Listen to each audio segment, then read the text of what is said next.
Hey, we are live with some more Star Wars, doing Red in Tooth and Claw today. The Mandalorians are on the attack, and so far you guys are handling yourselves pretty well. You've successfully beaten several groups of Mandalorians at this point, and have saved, what's his face, Garm Cardin, the shipwright who is going to help you repair your ship so you can get into hyperspace, or get into space at all. Yeah, and last time we left off, you had beaten the Mandalorians, secured that friend of yours, but had also found that the reason the Mandalorians were after him in the first place, the reason they showed up to this shipyard, was because this guy apparently has a shipment of Beskar that he had. I don't. You're not sure what the story is. You don't even know that he has this yet. We just saw it off screen right before we ended the session. But yeah, the last thing that happened in the immediate was that you guys were fighting the kind of leader of this group of Mandalorians that you were fighting, and he pulled out a thermal detonator because he knew he was beaten, and Fang literally hugged him, and then it blew up, and the armor somehow for both of you sustained made you not die, and then he failed his steel test, and then Josh killed him in the face with the lightsaber. So that's how that happened. If I remember correctly, I think Jin is still outside with the ship. Correct? Yeah, still protecting the ship out there. But the rest of you are in the kind of office area where Garm has all of his stuff. And I think Ryu was taking off the guy's helmet and armor and stuff, whatever Beskar he could scavenge. But we'll probably pick up with that after we do beliefs and instincts and whatnot, kind of remind ourselves as to what these characters believe and are, and so on and so forth. Now would also be the time to tweak these if we want to. We can decide that as we read through them. Ryu, Chad, let's go ahead and start with you and look through your beliefs and whatnot. Go ahead and read that first one. We can tweak these if we need to. All right. Sorry, I'm muted. I'm just trying to pull up my character sheet. Yeah. But I got it. That's all. Okay. Beliefs and instincts. The Jedi Order is a force for good in the galaxy, but it must change course. I will find other Jedi I trust who recognize the Mandalorian threat to aid me in my research so that we can work together to combat it. That's still relevant. I think the last time we had talked about you wouldn't want to talk to Elowen and Jenna and Fang and see if they were on board.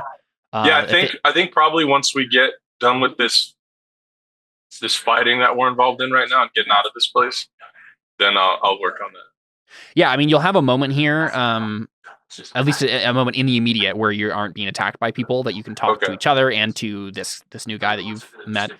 And yeah, there might be a chance to do that. It will probably only be a matter of time before you fight someone else, but for now there is a moment of respite. The resources the Jedi Order has at their disposal offer the best chance to find a weakness in the Mandalorian armor. I will hide my true research from any Jedi I do not trust, ensuring it stays secret at all costs. I don't know if I trust everyone that we're. Yeah, these two beliefs. These two beliefs are kind of playing off of each other for right now, because you're trying to decide if you can trust, because you're stuck right now with these Jedi, right? So you're trying to figure out, okay, are these the Jedi that I can trust to help me with this, and you want to keep it from them until that point, and keep it from anyone else until you can trust them. So we're still on Terrace, right? You're still on Terrace, yeah. In theory, what will happen this session is you guys will talk to Garm, maybe probably figure out that he has this Beskar, and maybe you'll have to figure out what you want to do with that. But then from there, get him to fix your ship and hopefully get off of the planet, right? Figure out how to get through the blockade or whatever. But in theory, by the end of the session, we could be in space. Okay.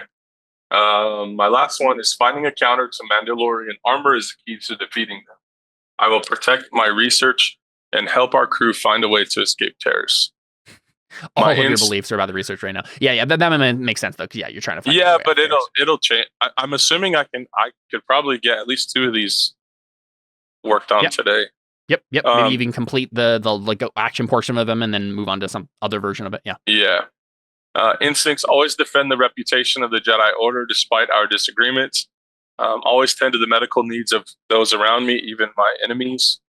If I find myself in a bad situation, then I will use science to find a solution.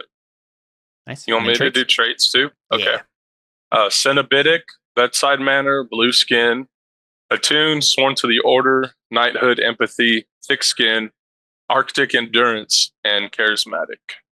Very nice. Yeah, you're a blue-skinned alien who's good with cold.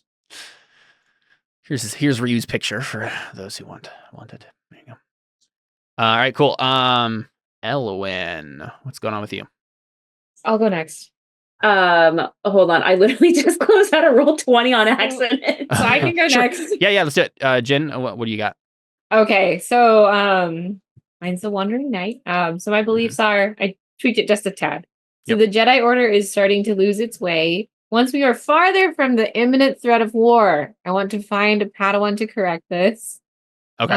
The warlords of Mandalore are a threat to the Republic. I will protect my party, escape terrorists, and appeal to the Jedi Order for action. And then I'm a better fighter with 2 lightsabers, so I will try to acquire a second one. Yeah, I need to give you a chance to acquire a second one. I guess I'm not sure where that would be, but yeah. Oh, you know what? I have an idea. Instincts. Oh, yeah. If someone is in danger, I will protect them even at my own expense. Then always question the Jedi Order, and then always keep others at a distance. Cool. And then your traits there. Drifting for a while, and lonesome. Prominent scar, empathy, attuned, sworn to the order, knighthood, fearless, and call on traits driven and dispute settler. Oh yeah, dispute. I need to give you a dispute to settle. That'd be fun. Other than with swords. Do you actually have persuasion as a skill? You do. You have a really good persuasion. Okay, I definitely need to give you a dispute to settle. All right, cool. We got to get off this planet. I'm telling you. He's good at persuading, but am I good at persuading? Fair enough. Elwyn, what do you got? Okay. A good pilot has connections in every planet. I will make a new ally. The Mandalorians are a threat to the peace of the Republic. We must escape terrorists and inform the Jedi Order of the attack. And then I can't remember, did I accomplish belief 3? A ship is an important extension of a pilot and I must save the shipwright from the Mandalorians in order to secure his aid in fixing my ship.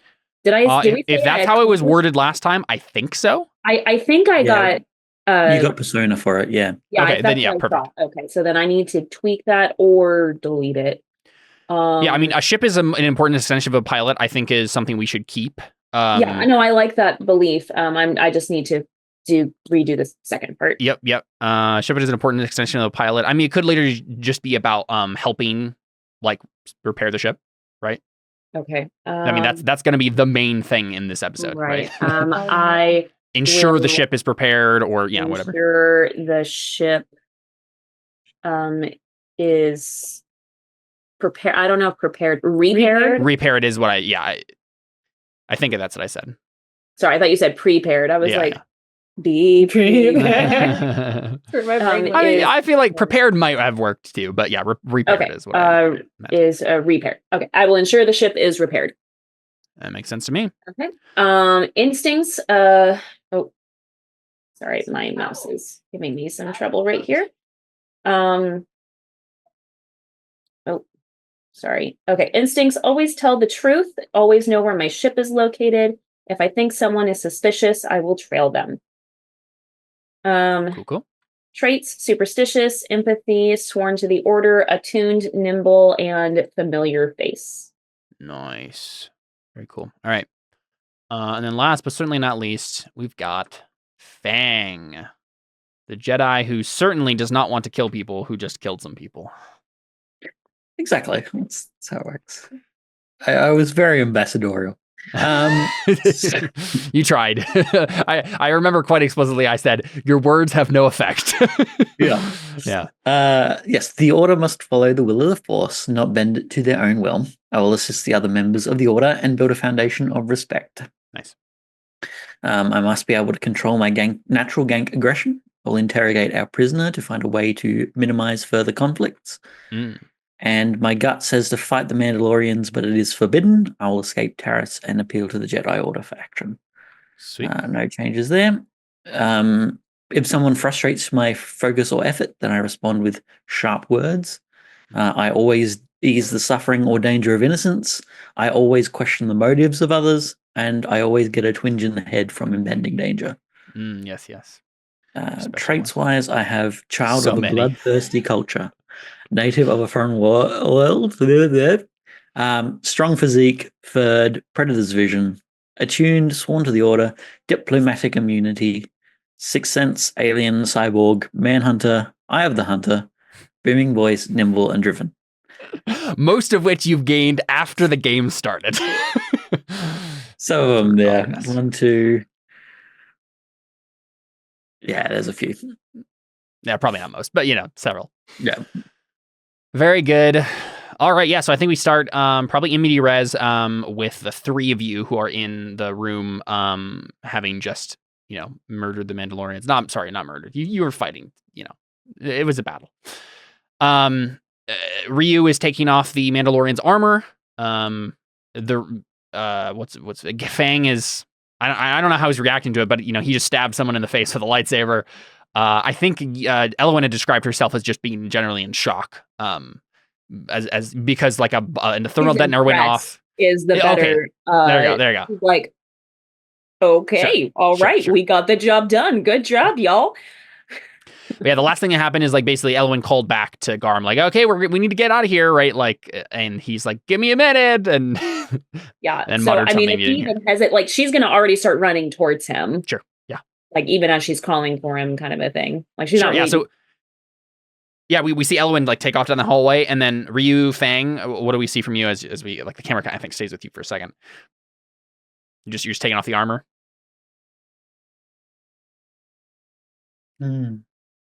Chad and Josh. Were you talking to me? Well, yeah, you and Fang. You just taking off the armor. No, you're good. Is that what I was doing at the end of the last? Mm-hmm. Okay. Yeah, I'm taking off. Oh, because these guys are knocked out. Yeah, this guy. Well, the guy that you're taking off the armor of is dead. He has Beskar on. Is the reason you're taking off his armor, right? That's the leader. Yeah. Right. Yeah, I want his helmet. I feel like I only need his helmet. Sure. Yeah. If you just want a piece of Beskar to work on, then that's totally fine. Yep. Yeah, just because I might just put it on, like, because then I don't have to worry about carrying it. That's fair. That's fair. Yeah, sure. I mean, it probably doesn't fit the best take his in the world, helmet and put it on. Sounds good. And then I look at Fang and I go, how do I look? Yeah, there you go. Are you sure you don't want more? I mean, like the breastplate or something? Or like, I want the helmet. Skywalker, like he put pieces. You know what? I will take a small piece of I'll take his like whatever goes on his forearm. I always forget whether or not it's Vambrace or Grieve. I can't remember which one is which. Because it's got to be small. I'm not trying to carry around the breastplate. Or I mean, I could just put on all the armor, I guess. Yeah, if you wanted to do that, I would probably have you make like a scavenging test or someone making a scavenging test to see if like the armor is intact, right, as it stands. I just want the helmet and the arm. So I guess guard. it's Beskar. I guess Beskar by definition can't. If it was, I'd be taking notes. Yeah, I'm trying to think if there's a reason why you'd have to. Wouldn't it just be like? I mean, it's a dead body. It's just going to take time. I think is really the problem, right? Yeah, like, I think the only other thing to consider is whether or not it fits you, or you'll have to make modifications. I just want the helmet and the arm guard. That's all I want. Are you not going to take the full armor? No. Okay. All right, so you start taking those pieces. Fang, how are you responding to having like the situation you just solved? I'm not sure at the moment. I know that because I remember I said that he kind of switched off his lightsaber, so I don't know that it makes sense that he'd start running down the corridor looking for another fight. But it did sound like the guy from the other hallway he was calm, right? Like he wasn't like, there's another guy in here with me. He just said like, give me a minute, right? Like, yeah. Yeah. So, yeah, I think he probably looks up when you say like, how do I look? But Fang doesn't actually respond verbally.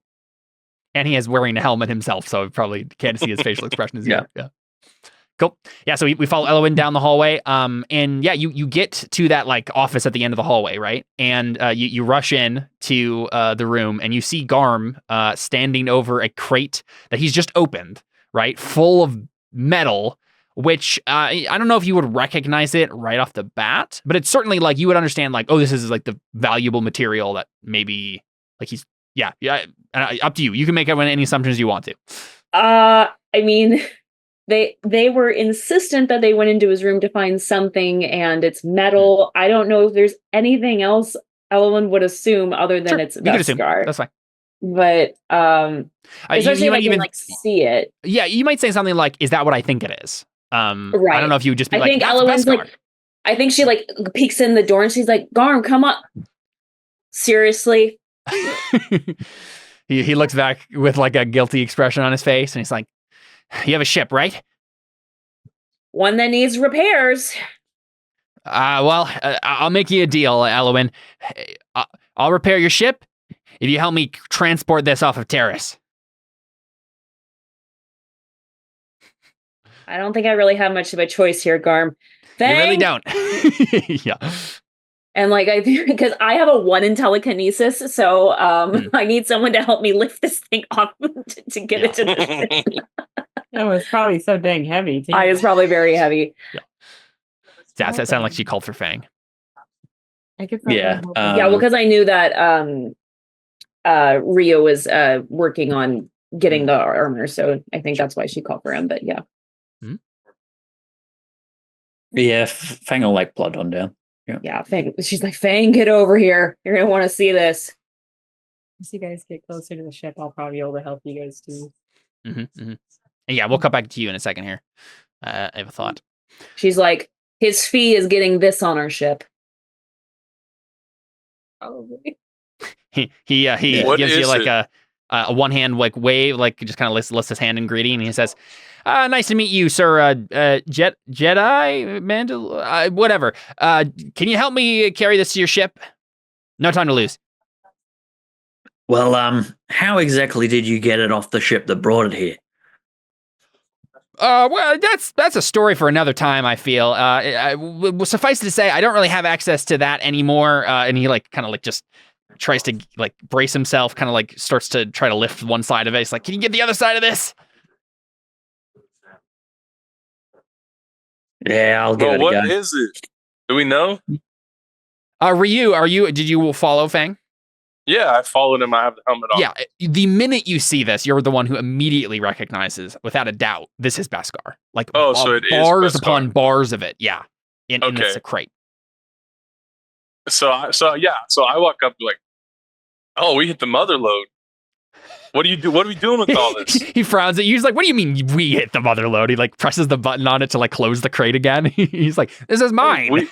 No, you're gonna have to share some of that with us. That is not part of the deal. We have important research. We don't have time to argue. We need to get this on the ship and get going. As long as it's going with us, I'm okay with it. Garm looks at you, Elwyn. He's like, just gives you a look like, you better back me up. Like, he's not going to steal this, is he? Right? I'm an honorable Jedi. Yeah. I just want to get out of here. I think, and that's like the look, like that's the equivalent of the look. She's like, just, you don't have much negotiation power here either. Like, let's get out of here now. I think Rio would go around and help those two guys carry the box too. Well, yeah. So that's what I was wondering. Like, he starts leaning down to like carry it manually. I'm curious if you could, like the Jedi just like just like lift it up with the Force, or that'd be cool. You use the Force theme for merely lifting a crate. You could. Hey, Anakin did it with an apple. It's like the lefty. I'm pretty sure that was something that if a Jedi was there would have said, like, didn't Padme explicitly say, like, why are you using your Force abilities for something so frivolous?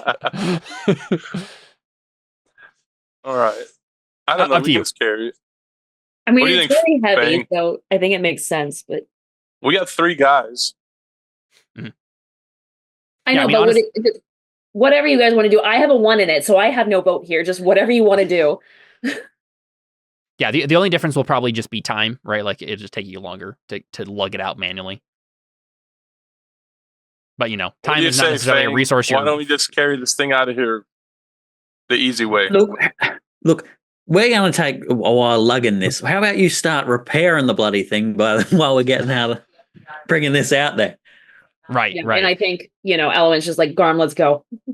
Sounds like a good idea. Yeah. So when you say Garm, let's go, like you're going to leave with him, he says, hey, listen here. I need to give some assurances here. All right? This is my Beskar. And you know what? I think what he does is like he goes back over to it and like wraps it on. He's like, there's a code on this. All right. Don't try hacking it. I'll know. I have a question. Yeah. Didn't we just save him?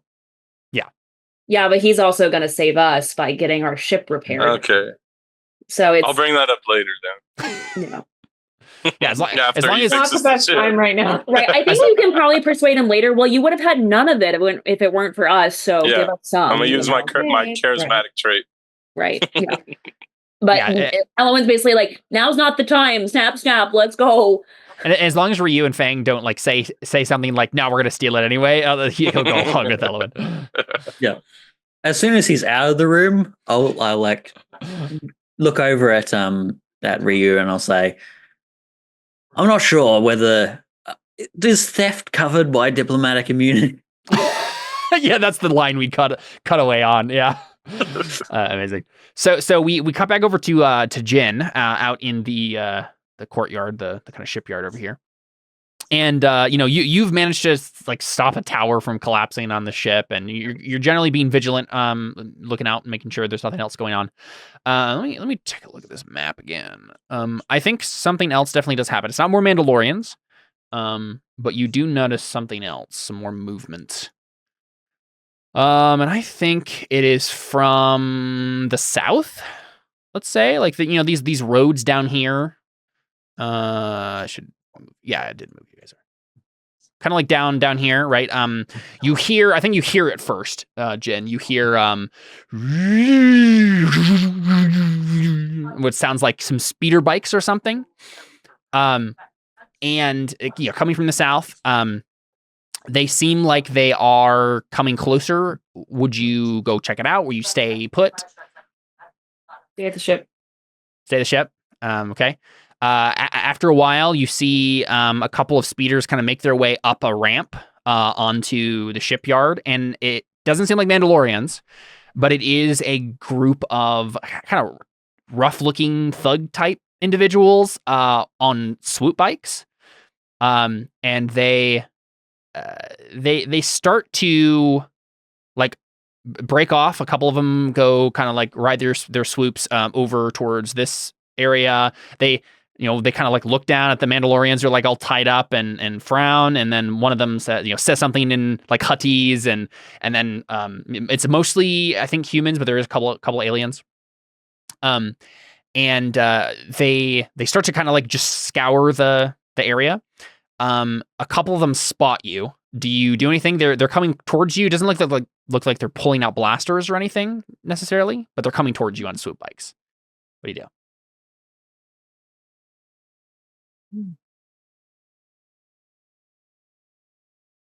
I would probably get in front of the ship to just create some distance, but I don't want them to getting any closer to the ship.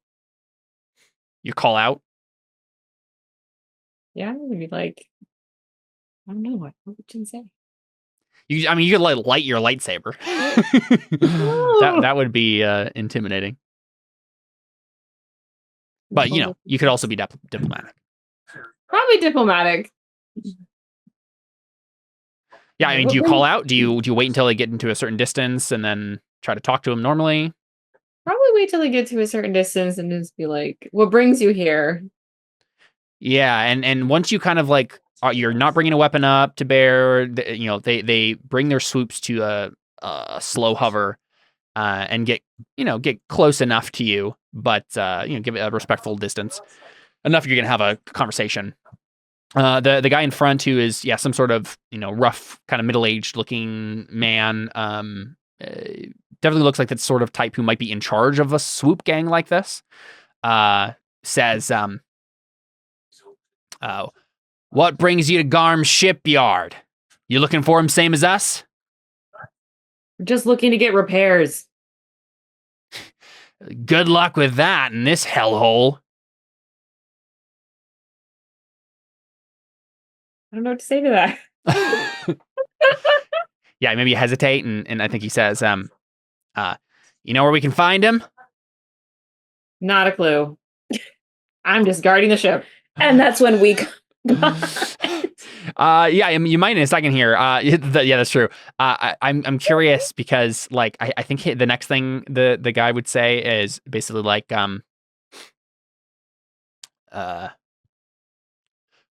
what do you got in that ship there, miss? Nothing that pertains to you. Anything valuable?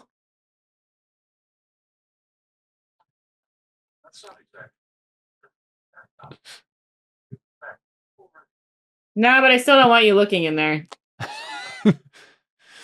Yeah, he grins and he says, come on now, don't be like that. Listen, it's a tough time for all of us. We need to stick together, consolidate resources. How about you let us look over your ship and maybe we grab a couple of things that we might need in a dire time such as this, and we'll go ahead and leave you on, let you keep going on your way. Maybe Garm will show up after all and you get your ship repaired. But ships are always fly better when they're a little lighter, don't they? I would equally say that we have exactly what we need. Fortunately, can't share. And it's definitely getting to the point where like they're starting to like they're either you're gonna have to make some sort of roll here, or they're just gonna like start like looking intimidating, trying to look for the guns. So it sounds like you're maybe trying to, I don't know, maybe intimidate. Maybe just dissuade, just be like, leave us alone. Mm-hmm. Yeah, I'm curious. What do you guys think? Does what Jin said so far, is that like a persuasion? Does that what it sound like to you guys? I don't think it's do this because it's in your own best interests. Yeah, light your lightsaber and be like, it's in your own best interest to leave us alone. That's intimidation, though. Yeah. Intimidation. I have persuasion. Because that's what I'm wondering. I feel like there maybe needs to be like one more thing you say that like is the kind of like, don't do this because X, right? Right now you're just saying like, I'd rather you don't do this, but like I think they might need like some sort of like actual like a convincing reason why they don't want to mess with you, or why they should be doing something else instead, right? I think about this. Well, I do have. I probably would have to make a roll, huh? Yeah. Okay. I think that's where we're leaning no matter what. I'm just curious what role it is, right? Because we do want them to leave us alone without taking our stuff. Because I feel like our ship is barely able to get off the planet as it is. Yeah. I mean, Chad's character has a bunch of valuable like chemical stuff in there too, so they would probably ransack that. That's right? why I'm not saying it has anything valuable in there. Yeah. Well, yeah. Well, are we doing a falsehood then? Is that what this is? Are you just lying to them? Or did I lie? I mean, you might be. And like, you failing a falsehood test, you don't have the skills, so you have to roll it like being learned. You failing one doesn't necessarily mean like, oh, sorry, you failed and they are going to attack you now. It would just mean that like you would have to maybe try a different approach. Like they know she's lying. They know they know you're lying, and they start to press it more, and you'd have to figure out another approach. I think we should start there. I think what Jenna has said so far is you're just lying to them, right? You're trying to dissuade them from thinking there's anything valuable here. By downplaying, by downplaying what is actually going on here. Oh, that's the wrong. I'm not completely lying. I'm just not completely saying the truth. Exactly, but I think that's close enough for falsehood. Oh, you have a good will though. Let me take a look at what they have for will and stuff. Okay, you're still gonna probably fail this, but it's gonna be an ob 4. That means it's really falsehood. an 8. Yeah, because it'll double to 8. I put falsehood in your being learned list there at the bottom of your skills. You can go ahead and click on that and put in 4. I don't think there's any. You can't fork for a being learned test, and I don't think there's any like bonus dice. No, you. Oh, I'm gonna fail. Yeah. Uh-huh. But at least you're learning it. Yeah. I just want them to leave us alone without having to shed any blood. Like, this is Jin's poor attempt at trying that. I go ahead and put an ob 4 on there, and we'll see what happens. Where is? But there's nothing. Oh yeah, nothing. So you submit 4. No additional. At least no additional obs. Yep. Yeah. Wow, not bad. Not a bad roll for what you had. Yeah, you got 4 out of 8 there. How come I can't see it? Yeah. If you had the skill, you would have succeeded. Yep. But yeah, so I think that is it's a bubble towards learning falsehood. So you are one step closer to in order to learning have that skill now. Yep, you need to do it 3 more times, basically. Basically, you got to fail 3 more times, and then you have the skill. Yeah. Sometimes it works, but most of the time it doesn't. Okay, so now they're probably sus. Yeah, so now they know that you're lying about it, right? Like you're saying we don't have anything valuable on there, and I think one of the thugs, he seems like convinced by your act at first. Like he seems like super dumb, right? He's like, oh, maybe we should move on, boss. And he's like, shut up, idiot. She's lying to us. There's something on that ship she doesn't want us to grab. No one this is, you don't understand. This is a Jedi ship. See those distinctive markings? Belongs to the Republic. And those robes, definitely Jedi. There's something in there. And we're gonna have it. We're gonna relieve you of said possessions, miss. If you just step aside, wouldn't want this to get ugly. I believe it's in your best interest not to engage with me. He laughs. And what would make me believe such a thing as that? You've seen the Mandalorians around, haven't you? Yeah. We see some of the swoop gang members like poking at the Mandalorian bodies, and they're still unconscious. And maybe we see the leaders like eyes flick towards the Mandalorians. And he says,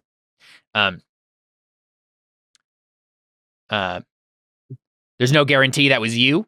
You could be bluffing." I could. Is it really something that you want to find out? Look, we're just trying to get off the planet. I don't want to make a scene either, just as much as you don't, but we need everything on our ship. All right, I think that's good enough to attempt a persuasion test, and we'll see how that goes. Well, we'll see. I mean, I can fork because I know things, correct? Yes, I think it will be slightly harder than it would be otherwise because your failed falsehood, right? Okay. We'll go ahead and give a +1 ob penalty to that, so it'll be ob 5 now instead of ob 4. But yes, you can make a persuasion test, and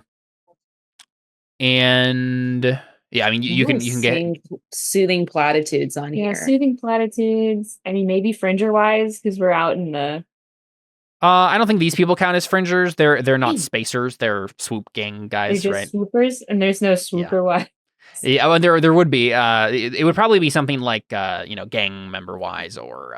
Oh, I didn't know that was a thing. I think there's probably a couple of life paths. Yeah. Wise is the way that they work is you can literally have anything wise. And it's just like knowing about. Literally make up a wise. Yeah. Dang. I don't think anything else would work. Contested sector. Yeah, soothing platitudes makes sense. I think soothing platitudes. I know you weren't very commanding, so I wouldn't. No. I don't know if command would work there. Driving command. Mm-hmm. Oh, as in. I just meant as a fork. Like it didn't. I don't. Yeah. Does this count as a contested sector now? Maybe, but I don't know if that helps this roll. Maybe not. Didn't we do contested sector all the time? We did. Contested sector. I think I'll say no to this one.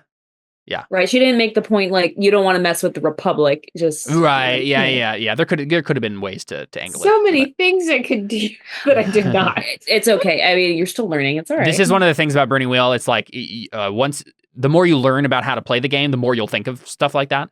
Okay. Yeah. But at least soothing platitudes. I think that makes sense. One, right? Yeah. You're trying to like, we don't want trouble, right? Like move on. Yeah. Yes. Move along, please. 5. Yeah. Oof. Fail. Ooh, that was not a good roll. Okay, well, you could spend a fate point. You don't have any 6s, but you could spend a fate point to reroll 1 failed dice. There's a 1 in 12 chance because you'd have to get a 6 and another success to to succeed on this. Unfortunately, I don't have a lot of fate right now. your call on trait is to settle a dispute between two characters. I don't think it counts as yourself. It's like two other people. You're settling other people's disputes. I'm pretty sure that's what the intention of that trait is. Let me find that again. I'm supposed to be a diplomat. Right, exactly. Yeah, you got this from being like in the outer realm, like helping people solve their problems. I'll check real quick, but I don't think the call on counts here. So you can try the long shot if you'd like, but up to you. I don't think it's gonna work. Probably not. Stranger things have happened, but mostly to luckier people. Yeah, with my skill set, probably not. Cool. All right, I'm just checking something real quick here. Dispute settler does say, oh, it's a actual burning wheel trait. Where did that actually go off to? Should I just try instead to just disarm them with the force? Just push them all back. Aggressive Get out the way. Aggressive negotiation. Yeah, when trying to settle a dispute between two characters. Yeah, the assumption is it's other people. Yeah, that's just all right, cool. So yes, you fail your persuasion test. But I do think this is the moment where Elowin and Garm show up, right? So they are not going to listen to you, right? They're going to try to get into the ship, but they also do have this dude that they're apparently after, maybe, who's just shown up. So you go ahead and mark that difficult test if you haven't already on persuasion. That's definitely a thing that you can mark there and help you learn. Difficult. Yep. Help you learn persuasion better. I don't think Jin was technically lying about that one because I don't think she knew the guy's name. No, yeah, I don't think he did. Cool, yeah, and then these guys are not here right now, but we'll go ahead and have Elwin and Garm show up. So you guys get to the door, open it up, and right away there are like swoop gang guys. Right. Yeah. How many right are there? Here? There's a several, but I think there's like 2 who are starting to cross the bridge. They've like parked their swoops over here and are like slowly crossing the bridge, and they have their pistols out. But yeah, so like roughs, and as soon as like the door slides open and Garm steps out and he's like talking to you, he's like, okay, so what do we need to repair, right? And then he glances and then he just says, nope, and then he like runs right back inside. Oh God. What do you do? Freaking A. Oh my gosh. Well, I guess the assumption is, right, I got to take care of these guys first in order to get Garm's help. So I think she's she's just gonna like, and then she's just gonna like run out and be like, are they like there? So there's 2 coming on the bridge towards the ship over here. So there's 2. Where am I? You're right over here. Man, they're reproducing. Oh, this is me? Yep. Oh, I see. Okay. So Jin is over here. The gang leader is like talking to her like here. She has over here. Okay. He has 2 people over here. Over here. He's further out. Yeah. Closer to the ship. Oh, I see. Oh, dang. Okay. All right. And I think there are probably 2 more swoop gang guys kind of making their way, like surveying in other places. Okay. Where are Fang and I? Me and Fang. Slowly carrying the bulky with the box of You guys do have we have comlinks. You do. Comlinks. You can just tell us. Yeah. Yeah, and I think But that's probably what Elwin does first, and she's just like, guys, we've got another problem. Yeah, you guys are to the left inside the building somewhere. Yeah. Okay. Yeah, so Elwin says that, guys, we have another problem. And then going back to Eugen, right? Like the swoop gang leader does look in that direction when like the members call out on the bridge and they're like, boss, we got him over here. He's running. And the swoop gang guy kind of gives you a look and he's trying to decide whether or not he wants to like go after you or go after the guy he's here to find. Jin, you see Elwyn across the bridge. And you also hear this in your comm link, right? Like, guys, we have like a problem. What would you try to get Elwyn's attention? Like, how are you responding to this immediate crisis? Definitely can't leave my post. Your instinct certainly does not let you do so. No, instinct does not. So you have to protect who's there. I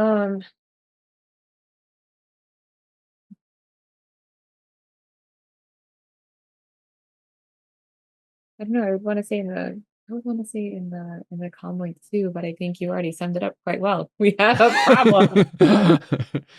Because I'm just curious, like, if it's clear that, like, to the swoop gang guy that, like, there are 2 Jedi who are about to attack him, that might change his mind, right? Like, yeah. Oh, I guess I could try and say, you sure you want to do this? Right, yeah. You could resort to violence, or at least the threat of violence. Could try to.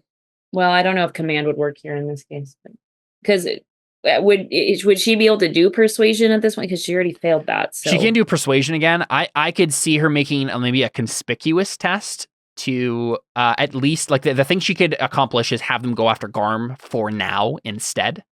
That's kind of the decision here, is whether or not they try to go after Garm or if they follow through with their threat and try to break into the ship. Neither of those are great solutions. Yeah. Either way, one of you will be threatened because Elwyn's like in the bridge right now, or on the bridge.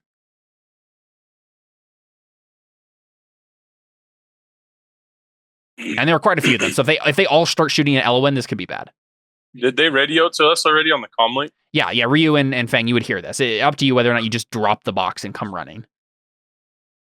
I would say Ryu, when we get the comlink message that Ryu, or maybe Fang says something first, but Ryu at least says, I think we can leave this here for now. Let's go. What do you think?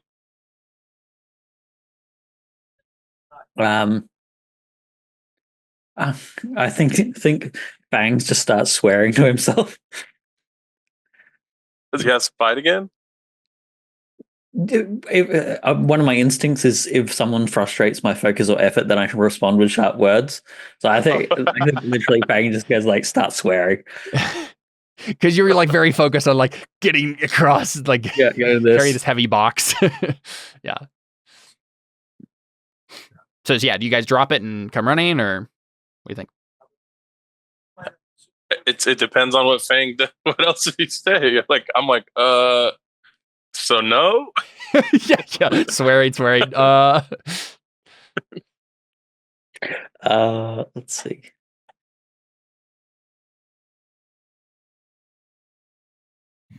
Yeah, either way, I think Jen is going to have to make a decision before you guys show up. Can't have them both going. I can't have them all going after Elwyn, though. So, I mean... Yeah, I think Fang just starts storming out. Like, literally, he ignites the lightsaber when they're still at the box. Have to engage in combat. And it starts running. So, You could try to goad them, Jen. You could be like, come on, and come get it, right? And light your lightsaber. Right. That would be like a conspicuous role, or I mean, like, if this was me, I'd be using ugly truth. I'd be like, what, you're not going to follow through on like your threat? Mm-hmm. Like, let's go. Yeah. But I'm not the one making this decision. So, so just, you do have conspicuous, so you could use that. You could just be like, light your lightsaber, right? That's it's like, we were just having a very tense conversation. Icier. Hello. Sure. Yeah. I think that's a conspicuous test. It's not going to be a super difficult conspicuous test, but I think the idea is that you're getting their attention back on you where it belongs. Because otherwise I think Elwyn will be ganged up on here, which is bad.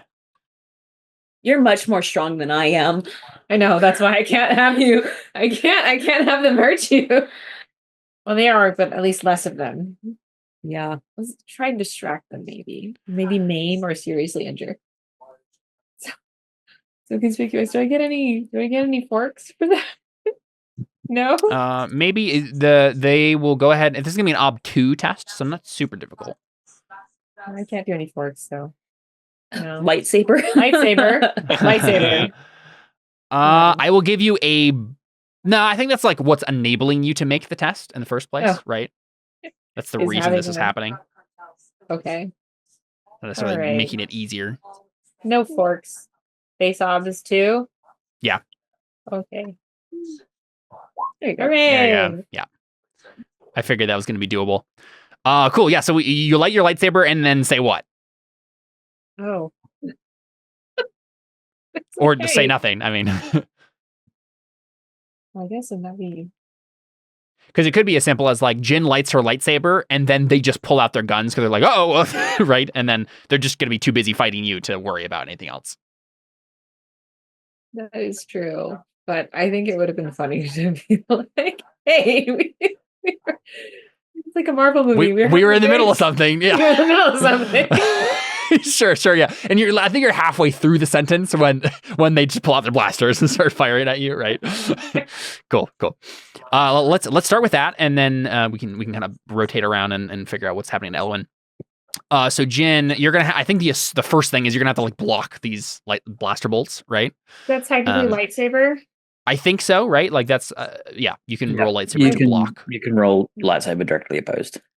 So lightsaber, and then also meditation. Because it's like I believe meditation is usually a lightsaber fork. Yeah. She's like always meditating.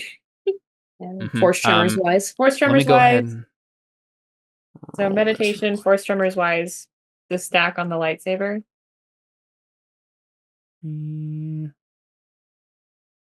Yes. Sorry, give me a second. I'm figuring out what their dice are too. Oh no. Okay. I think that's what we got here. So your is going to be, whoa, they rolled so well. Unreasonably well. They had 8 dice and they got 7 successes. Oh my god. Because this is the gang leader leading an attack with the other 2 here, right? So those 3. Oh my god. So your ob is 7. Thanks. You got this. What can I fork in here? Yeah, okay, so you're going to do lightsaber and meditation. Did you have another argument? Another one you're shooting for? Definitely lightsaber and meditation. Force tremors wise? Usually we are too free with that, so I'll say no this time. No. Yeah. They're not really soldiers. Yeah, they're not soldiers, yeah. They're thugs. That might be it. All right, good luck. I mean, should I put a fate in there too, or wait until I fail? Well, you have to wait until you roll. Yeah, you have have to wait, put a persona in there, but I think you only have one. So you want to use that in case you die. Because I might. Just maybe. So I get 2? Perhaps. I get 2 or just 1? One. Just 1. Okay. Yeah, so you're basically have to get all successes. This ain't gonna happen. I think you have a call on for lightsaber though, so. Oh, that's true. You do. Yeah. How do I do this? Oh, so just roll it, and then the call on you can re-roll any failed dice. Oh, so okay. It's definitely possible with your call on and your fate. It's very possible. Oh my gosh, that's pretty close. So you could start off by spending fate if you'd like, or you could just do your call on. You have 1, 2, 3 failed dice. Kind of even odds that you get 2 successes on that. Let's do call on then. Yeah. Okay. This is probably going to be the most important roll to do that on this session. That was a really high roll for them. It's 2 failed dice. Oh, you're is it 2? No, isn't there a 2 to 1? Oh, yeah, right. The 6 re-rolled. It's open ended. Even though you're not using a fate, that's just what you'll use. Okay. Yeah, sorry. It's only 2 failed dice because that 6 re-rolled and did a 1 at the end there. But that it counts as the same die and it was a 6. So it's a 2 instead of a 3. Yeah, two dice you're re-rolling. Yep. So then remaining obs is 2. Yeah. Yep. Okay. Dice 2. Okay. Yep. Hey, Oh, nice 2 5s. Very good. Just barely. And remind me what this means, Josh. Like, how does that interact with the? Because normally, like on an even, you like get a mark or an incidental or whatever it is. But does blocking have this special rules for that? I need to check because I'm not sure whether you get to deflect it automatically or whether you need at least one success over. Yeah, that's what I'll go and try to check myself here. I might have to roll a fate anyway to get one success over me. Deflect. Let's see what that turns out. Here we go. Deflection.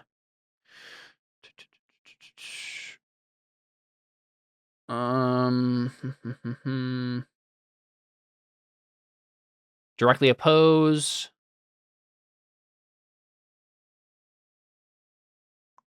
Redirect the bolt to target.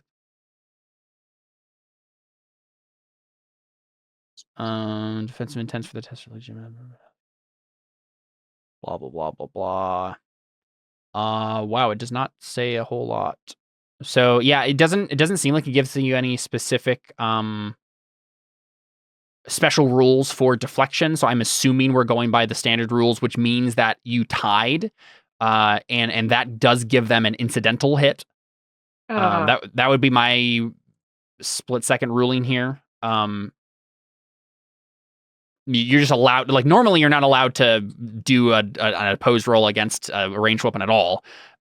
So you can still spend a fate if you would like to try to get that one more success you need over to actually deflect it properly. But I think as it stands, you will still get a minor hit of some sort.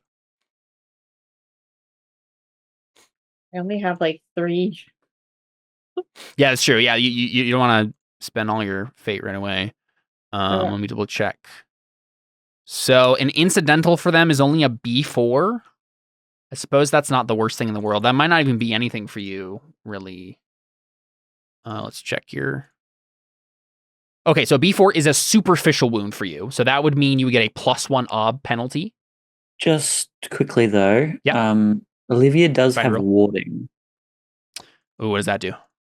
So essentially she assigns will dice to her body locations and then she can test them to see if it just blocks it entirely. How do I do that? How'd it go? It does sound like you have to do this in advance. You have to set aside, right? Yeah, but it's just a training skill. So it's a thing that is occurring. Each die is There's something called warding. Damage. A lot of wound damages to shields. Exactly a shield dice. Yeah, I suppose so. Yeah, it doesn't say you have to like take any particular action to assign these. Yeah. That's pretty neat. Okay, up to you then, Jin. You have. Well. So I guess this is the thing that the decision you have to make, right? Isn't there other things you can use will dice for, like this? No. As a Jedi? I don't think so. The way that it's wording this makes me think that there might be a reason to not use some of their will, which is what I'm wondering. I don't think so. May set aside dice from their will to ward themselves. I just don't know why it would be worded that way if there wasn't some other way you could use will dice. Or some reason not to use all of them. Let me just check real quick and see if there's another instance of this. Nope, that's the only time will dice are even mentioned in this whole document. Okay, yeah. So you have 6 will, man. That was such a good training skill to pick up then. I think it makes sense that it's spread evenly across the body, but... Yeah, 1, 2, 3, 4, 5, 6. Yeah, okay. Yeah, I guess that's one way to do it, Olivia, is you have 6 spots in which you could put these dice. Basically, what this sorceress training skill gives you, this warding ability you have, is like a force power. It allows you to, the flavor description is, all forms of energy spring from and must eventually return to the force itself. For the attuned who truly apprehends this concept, a mere touch gains the power to return these crude derivations to the source from which they first sprang. Basically, you're using the force to, block or absorb or get rid of energy attacks on you, right? A form of energy such as fire, blast, or bolts, or electricity. And you have 6 dice in will, and you can basically assign these dice to various parts of your body as like a shield. right? And that becomes armor that you can use to deflect things. You have 6 possible locations on your body to which you can assign these, and 6 dice. So the easy way to do this would be to be like, I have an even shield over my entire body. But you could also decide to be like, I put all 6 dice on my head or something like that, right? There's only 6, huh? Yeah. I mean, I probably should do an even shield because I was able to mostly block everything. So I don't think that any of the hits that make it through are going to be particularly damaging. This way, shielding everything will minimize the damage. Yeah. I think it's probably the smartest / easiest way to do it. I can't think of a really good reason why you would like do it any differently. I guess maybe you could protect your head or torso more than the other, or if there's your lightsaber arm, maybe. But yeah, I think it's a perfectly reasonable way to do it. I can wield 2, I think. Oh, that's true. You're ambidextrous. Yeah. Cool. So we'll go ahead and do this then. Maybe test it as shield against Ob 1 versus any versus armor. Okay. So in which case, let me double check blaster pistol stuff. So I have to do the warding skill? You don't have to roll the warding skill. This just allows you to roll a die, which your will die that you're kind of setting aside as a shield here, to attempt to block the blow entirely. The way that this works, they do have a VA and VS are different, right? They are, yeah. Because VS is versus shield. Yeah. Okay, so there's only specific things who have. You're basically rolling 1 die and hoping that it's a success versus an odd 1. Okay, yeah. I was looking it over, and there may be actual reasons why you wouldn't just spread it evenly. Like you can't sustain a force power at the same time that one of your willed dice is dropped. Okay, that's what I was wondering. But yes, like we're not sustaining force powers at the moment, so I don't think it's a worry. Yep. And it doesn't seem like you have to take a particular action to assign these dice, so makes sense to me. Doesn't seem like it. Yep. Okay, cool. Yeah, so basically what you'll go ahead and do is just go ahead and type this into the chat minus the period. Oh, yes. Oh. Sorry, that was the other thing. Whenever you're hit by something and you've got shields up, the shield is dropped by a die until the end of the scene. So there would be a reason to like put more on your chest so that the most likely place that's getting hit won't drop to 0 immediately from warding. Mm-hmm. But yeah. So for the future? Yeah, we'll work that out in the future. For now, we'll just stick with this. Sorry, copy this. I don't think it wouldn't open end. Copy this minus the period. Space. Oh, the space is important. It is, yes. In between the so. Yeah. Mm-hmm. Yeah, you're right. That's right. Another space? No, you're good. You're good. And then it's There you go. Yep. Yeah. One success. All you needed, so the shield automatically goes down, or just when it gets hit through? When it gets, yes, it automatically goes down every time. It has to block a thing. So basically, the force shield you put around whatever spot this hits, and I think it's just the torso. He can't move it to any other place, and I'm assuming that torso is probably what you would. I think that's usually the assumed place you're getting hit by something. So basically, we see the blaster bolt. You're blocking a bunch of them, right? They're shooting a bunch of them at you. But one of them does get through and it hits your chest and does nothing, right? Just kind of absorbs into the force, right? And we see the leader because he got a good shot on you, right? And he frowns and he's like, "Didn't I? Like I could swear I actually got her that time, but like nothing happens. You don't block it back at them, right? Like you're not trying to damage them at all. You're not able to do that. But they don't get a hit on you because your force shield blocks it." So that's happening. Jenna's just holding her own, holding their attention. Elowen, what do you do in the meantime? You like comm link, and then do you immediately grab your lightsaber out? They're gonna run. They're like, "Oh, Garm, we need to get him." And so but they also see you, and they're like not entirely sure what to do. They're hesitating for a moment. What do you do? Great question. I'm definitely not as valiant as these other Jedi are. Yeah. But I definitely don't want them to get to Garm, though. You can just run. Man, I am sticking my neck out so much for this guy. Like, I know. And for what? To get your ship repaired to leave the planet, actually. I know, but still. But yeah, you could just run after Garm. Friend. I'm just debating. Let me see. Let me look at these skills here. What should I do? I feel like lightsaber probably would not. I have proven good that at I'm it. not Yeah. very good at it. But maybe, I mean, like if it's only 2 of them, maybe they won't have as, 7 6. Maybe they won't get 7 successes on me. Mhm. You could certainly try it. I don't know. I feel like that's not Elowen's style though. It's just to like do that though. But she also does so. So here's my Proposal. my perplexing. Like her style would be to go hide in the shadows and then sneak attack. Right? She's not gonna just like go out in the middle and like light a bunch of light a light. I mean, I think my suggestion still stands then. You could just run after Garm as if you're running away and then find a good spot to like get behind something Right. and then wait until they come back and then like attack, right? Yeah, I think that's what she'd do. Cool. I think that's just a stealthy test, right? They're not going to catch you immediately. I don't think there's like a speed test to run away properly.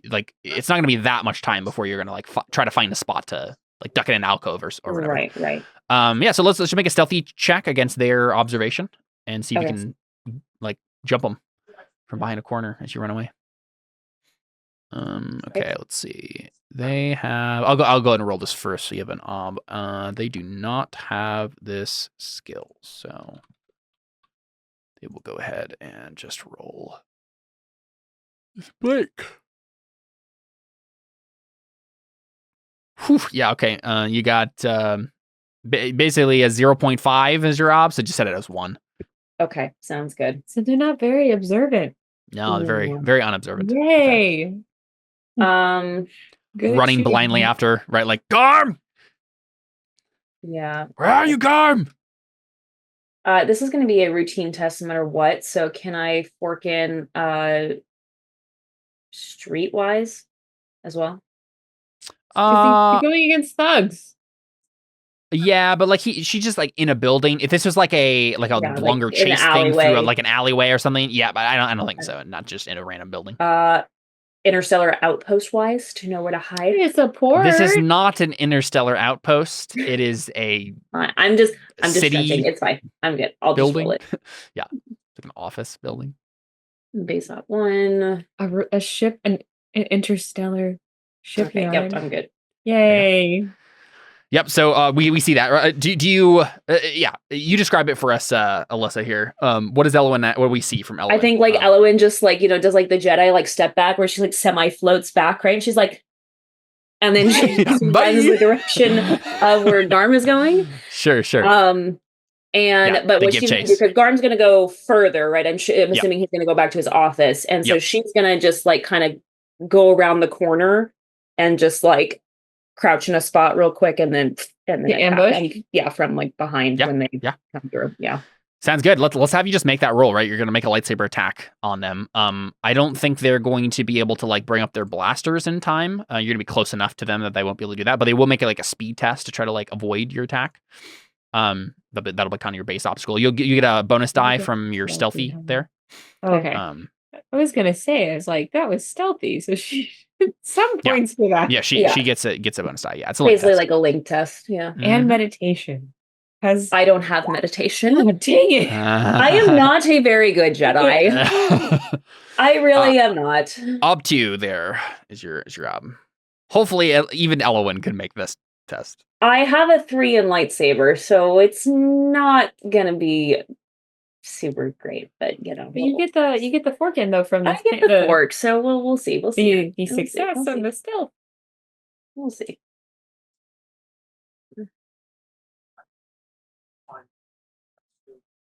Yeah. So as it stands, you're gonna get like an incidental hit on them. Right. Well, because they're defending technically, right? So, Yeah, basically they were trying to avoid your attack. You met the obstacle, which means you get an incidental hit on them.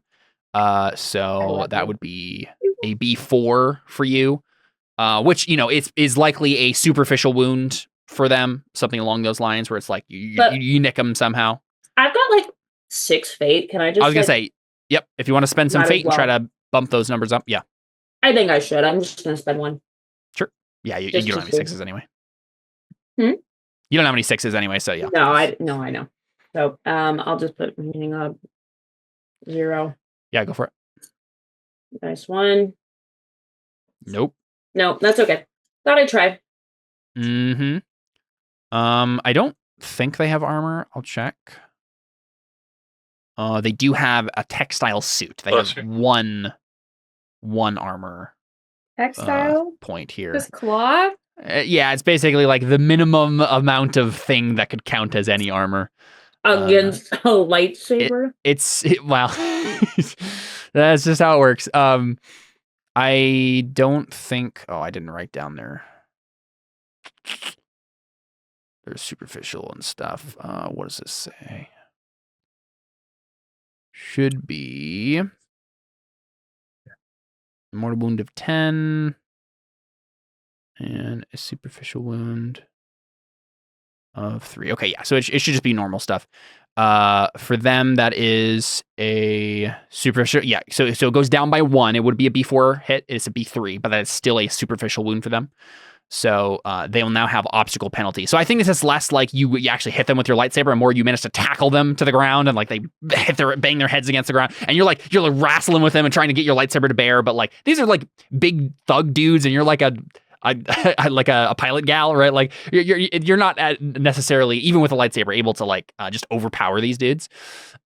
So you're wrestling with them for a little while, but Ryu and Fang are not long behind you here, so they'll show up. Is you hit them, and therefore they're because the lightsaber's VA is 5, then the armor is immediately destroyed if it's got a 1. What have you? Okay, so it still goes down by 1, but then the lightsaber, the armor's destroyed. Okay. Yeah, so you apply armor, and then you basically there's a whole die of fate mechanic, but lightsabers basically bypass it. Okay, and then it gets reduced by 1. So I'm not sure what that. Now? Yeah, I'm not sure what that means narratively here. But yeah, now we know. You die of embarrassment. Yeah, you get a couple of like nicks on them with your lightsaber at least, and their armor is ineffective now. But yeah, so Ryu and Fang, I assume you come around the corner. You're just gonna like help Elwyn take these guys out. Did we see Garm at all on our way? Oh yeah. That's the first thing that happens is Garm runs past you and he's like, more bad guys. He just keeps running. No, as soon as we're past, Fang basically ignores him, but just yells at him and says, "Move your own bloody box." Just walks as fast as he can. Yeah. You just go hide. Yeah. I think as soon as he says that, Ryu says, "Yeah, keep my Beskar safe." Yeah, it seems obvious to all of you at this point that like he knows who these people are and like is immediately like, nope, this is bad news. So yeah, Ryu and Fang, you can show up as the cavalry to save the day here. You just like jump into it and try to get these guys with their lightsaber. Are these guys Mandalorians? Do we know that? No, they seem like normal like thugs, right? Like rough and tumble like undercity types. Okay. Or lower city types. Yeah, let's just go kill them, dude. Yeah. They're shooting our friends. Yeah, they are. They're literally like a couple of blaster bolts go off. Like they are trying to shoot LON. She's just barely managing to keep them at bay there. Yep. All right. Yep. Cool. Yeah. Fang's just. This is a very familiar sight to the both of you right now. You're like, "Ah!" Like, did this just happen? Like, gotta save your butt again. Don't make this a habit. Cool. Yeah. So whoever would like to make that roll, I think Ryu is better at lightsaber, or maybe it's Fang. I don't remember. But whoever would like to. Ryu is like 1 better, but yeah. I have a 6. Up to you. However you would like to make that roll. I'll roll it. I want to fight. Unless you want to do something special, like yeah, let's do this. Let's do a bloody versus for this because now it's just kind of like a drag out fight between all of you in the room, in the hallway here. So someone will have to lead the thing, but everyone can kind of help in a big pool. I probably better lead because Sure. I get my armor dice to it. Sure. Oh yeah. It starts with the bloody versus. That makes sense. Yeah. Yep. you don't okay, want cool. to. No, Or you she do? should. Yeah. Okay, that's fine. Cool. All right, cool. So, I guess I'm not sure what the dice are for bloody versus with these armor types. But maybe you can find that. Let's see. I think they have a longer weapon. But I guess you're in close quarters. I think I might just. Oh yeah, okay. I'll give you guys dice to that. I think your shorter weapon is going to be easier in like close quarters. So you're gonna get +2 dice to your attack. And you have VA on the lightsaber, 5 VA. Yep. Okay, you get +5 more dice to attack. One for each point of VA. Cool. They have no armor at this point, so they don't get anything there, but you can add whatever armor dice you would get for your armor to your defense as well. Yep. What's your reflexes, Josh? My reflexes are 4. All right, so no additional dice there. And then just appropriate forks from there. So then you would split this up into a defense and a attack pool. Elwyn and Ryu, you get to choose which weapon, which skill you're helping with here. The likely one is lightsaber, but if you would like to choose a different one, that would make sense. You can do that too. I think I would like to choose lightsaber because I think I will upgrade. You might get a good test on it. Yeah, true. So, hold on, let me check. Yeah, I always forget how to tell this. So I need 2 challenging and 2 more difficult. Let me check your sheet. So right now you have 1 difficult. Yeah, you need 2 challenging and 2 difficult. And what would this be? It'll depend on what they roll, and what the rolls are, based on Josh's roll too. It'll be whatever that dice is there. I'll do lightsaber. Yeah, it makes sense that I'll both of you would do lightsaber as well because I need 1 more routine. So hopefully there's a routine test and then so 1 from Melissa and 2 from Chad then, Josh. Okay. Yep. And then they have. It's not letting me sign in. 4, 5. Since it's a bloody versus, can I do telekinesis and force tremors? Let's do telekinesis, but not force tremors. Mm-hmm.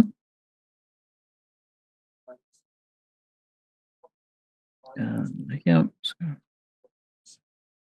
Right, and I was getting 2 for length. So 1, 2.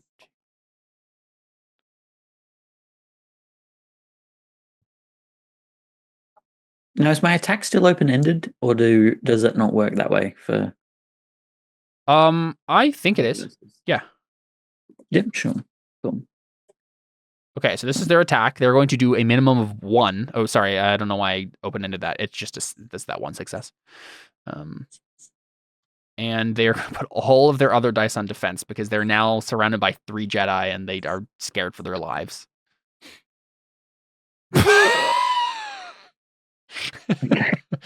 Classic tale of rolling terribly for all NPCs ever. So I mean, you're almost 1 for both sides. I didn't get to tell you exactly how mine was going to work because I was still tallying up how many dice I actually had. But I think I had 16. And then based on Fang, and then based on Fang's aggressiveness, I was going to go for 10 attack and 6 defense. Perfect.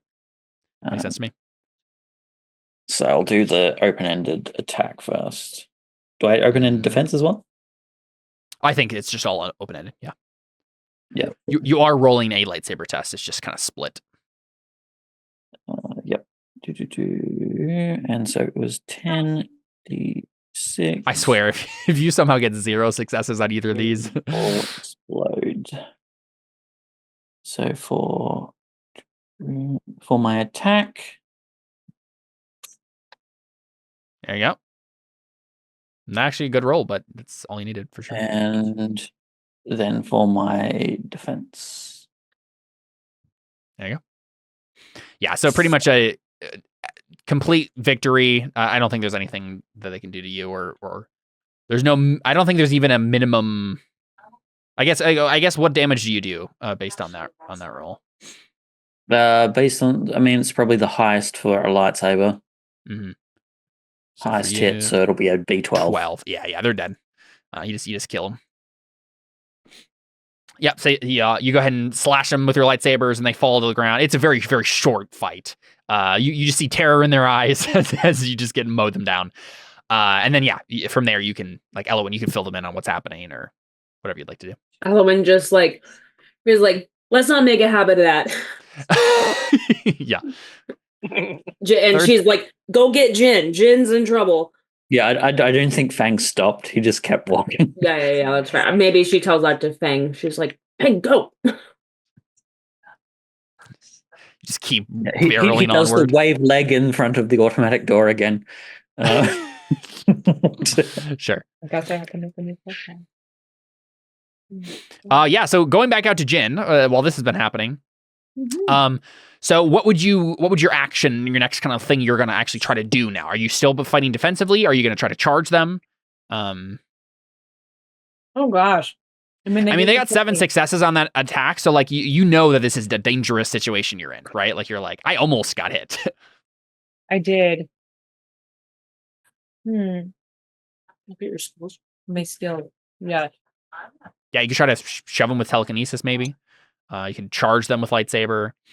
You could do a fighting retreat back into the ship. Because, now the problem is going to be like, how many of the other ones join this fight? That's true. Yeah, I can't say where I am. There's a few people on the ship. Say, we do have a gunner on this ship. What's he doing? Probably not paying attention. I was thinking about talking He to doesn't them. pay attention to the fact that you just heard a bunch of blaster noises. He probably is starting to pay attention to it, but he is not at the gun yet.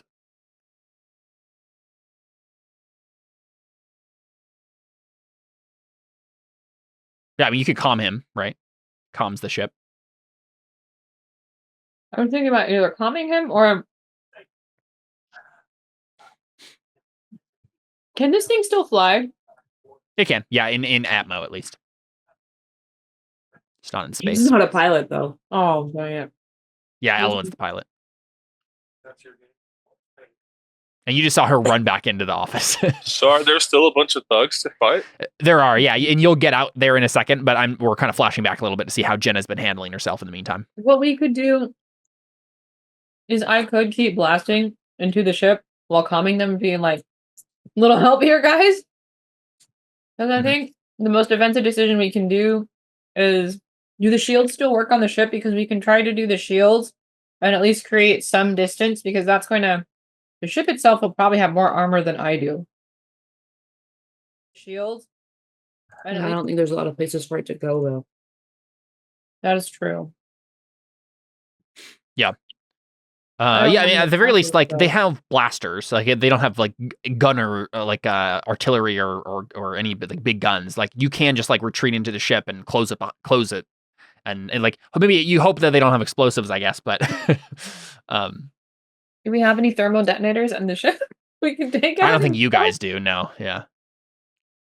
As far as I know, none of you took that in character creation. Maybe Fang did, but he's not there.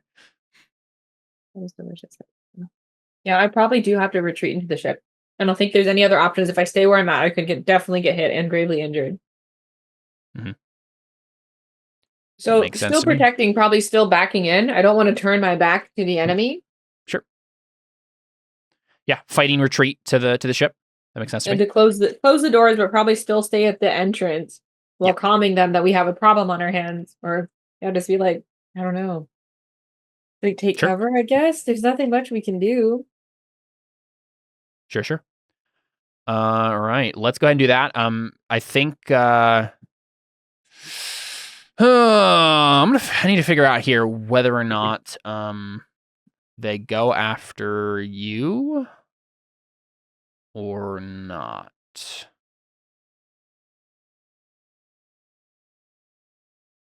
I think they... Okay, I'm gonna make a die of fate roll here. I think trying to think of the odds of this. Would it be like 4, like, because there's 4 of them, right, that are kind of off to the side with those, like the 4, like, I'm assuming what we want to happen, right, is we want the 4 to go towards where Garm is, right, and then just the 3 to go after Jin, right? Is that what it is? Probably, yeah. Would they even be fast enough to get into the to get to the ship before I close the doors? I think I'm going to do this. Normally the way the die of fate works is like you think of something that might happen for a random event, and you roll the die of fate, and on a 1 it happens. I think I'm going to say I'm going to roll the die of fate. It's a d6 on a 1. They are all going to try to storm your ship. On any other result, they're going to go after Garm. Right? They're going to be like, okay, she's retreating, whatever. Right? Okay, so 4. Right? I think like they take a couple of parting shots after you. Like we see you fight defensively back into the ship, but I don't think we need to roll for it. I think it just happens. I think Jin has proven herself enough at this point that like after you start retreating back into the ship and close the door, and like we see you like lean against the wall and calms them, right? Like, we got a problem. They kind of give up on that because it's still a big ship. And they are after a particular person. So they turn and they're like, oh, cool. No one else is here. And they all start to like go towards the bridge at this point. And that, of course, is when Fang and Ryu show up on the bridge again. So you guys tell me, Elwyn, are you going after Garm? I think so, yeah. Okay. I was going to say that when Elwyn had said, like, let's not make a habit of that, and then Fang just kept going. I think, Ryu turned to her and says, "Are you okay? Like, did they hit you at all? Like, to check on her? Because we didn't see that happen, right?" Sure. Yeah. Like, before he just stomps off like Fang is. Mm-hmm. I don't think you got hit, right? No, I did not, but I'm just trying to think how Elowen responds. She's just like, oh, that's really kind of you, or not really, seriously, go. I feel like that's probably her. She's like, get out of here. Leave me alone. I'm fine. Probably. So it's probably something along those lines. She's like, I'm fine. Go, go, go. All right. Good. And then now I follow Fang over there. Yeah, so there's the first moment is Fang steps out, right? You shake your foot in front of the automatic door and it opens and you see an entire gang of like swoop gang is like with blasters at the ready, like starting to cross the bridge. Their leader is at the front and he looks at you and frowns and he says, "Another Mandalorian?" And he like looks down and then sees you have a lightsaber in your hand. And he's like, "You, Jedi, we just want Garm." And he probably just points at him and says, "I challenge you. 1 on 1, 7 on 2. I don't know." And just keeps walking. Okay, yeah, you say that, and I think he frowns. He's like, "Listen, Jedi, we don't have to fight." He's starting to get a little scared. Like, we're here for one man. We don't want to fight. I was told there was trouble. I'm bringing trouble. Hey, is Garm friends You're with welcome Elwyn? to jump off if you don't want to fight. He just points over the edge.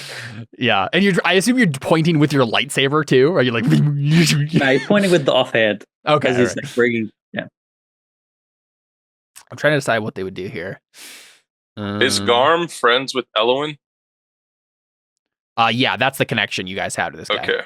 I don't know if I'd call us friends. We're probably more like friends. But like, you'd be mad if I gave him up and then had those guys fix the ship. Yeah. Okay, then I won't do it. Because I don't trust these guys. Garm is a little shady, but he's better than these guys, at least in Elowyn's opinion, I think. Well, I mean, that would avoid. And us we don't even know if they them. We don't even know if they would have those skills or not. Mm-hmm. Yeah, I could find it. Okay, but okay, I won't do. Plus, they were like literally just antagonizing our ship. Yeah, like, true. A second ago. True. So I should be mad at them. You're right. Yeah, so Ryu, you come in behind. Fang is like stalking across the ship or the bridge, and you come up behind him as well. And I'm still wearing a Mandalorian helmet, so maybe that guy's like, wait, maybe these are So what is going on? Yeah. But I think they were like really scared. I I'm trying to decide if they try to shoot you at all, or if they just go for their swoops at that point. Fang, do you have like intimidation or something you would like to try? Is that what you're doing here? Or do you want a trait? fight? I did want to try and acquire it with trait. So yeah, I think this is a good moment to do that. Yeah, we shall see if it works or not. Can you check and see whether there are any traits that you think would help me with this? Because I don't know what you would count as functional or not for that purpose. Child of a bloodthirsty culture seems pretty. Yeah, pretty that's probably the one I'm enough. like basing it on. It's just. Oh, does it help you if you have a? Okay. Yeah, it helps me if though I have more that relate to it. More. Okay, so child of a bloodthirsty culture. Strong physique might help. I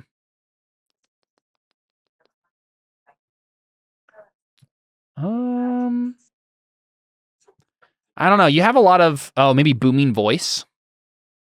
Is that actually that's not? Is that does it have to be a trait that is that what you got from otherness or? Yeah, I don't think that booming voice was otherness. No, it is not. Special. Does that matter? Does it have to be based on the alien stuff? I will check. That sounds like it's probably what it needs to be. I think it does. Because I think the idea is like you're building on the traits you've gotten previously from it. That's my assumption. I would say child of a bloodthirsty culture, strong physique, maybe driven. Manhunter and Eye of the Hunter and Predator's Vision kind of seem like that, but they don't seem like present enough to like it's not visible enough, I feel. Yeah. To others. So let's essentially I can have a max of 3 helping dice. You'd let me know how many of those you want to actually give me. Yeah, I'd say child of bloodthirsty culture is what you're basing it on, and then maybe strong physique and driven. Okay. Yeah. So 2 sounds good. Yeah, that makes sense to me.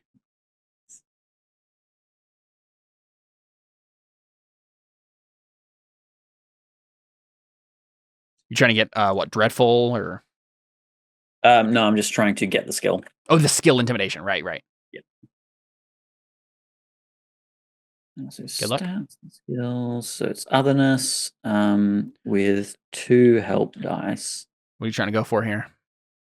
And I won't put Arthur into it. And then it's a base of 4 because that's the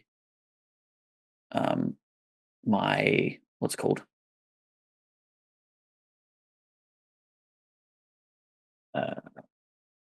My will is 6. Aptitude. That's the word. Aptitude. Right. Okay. Yep. So base obstacle 4. Cool. Base obstacle 4.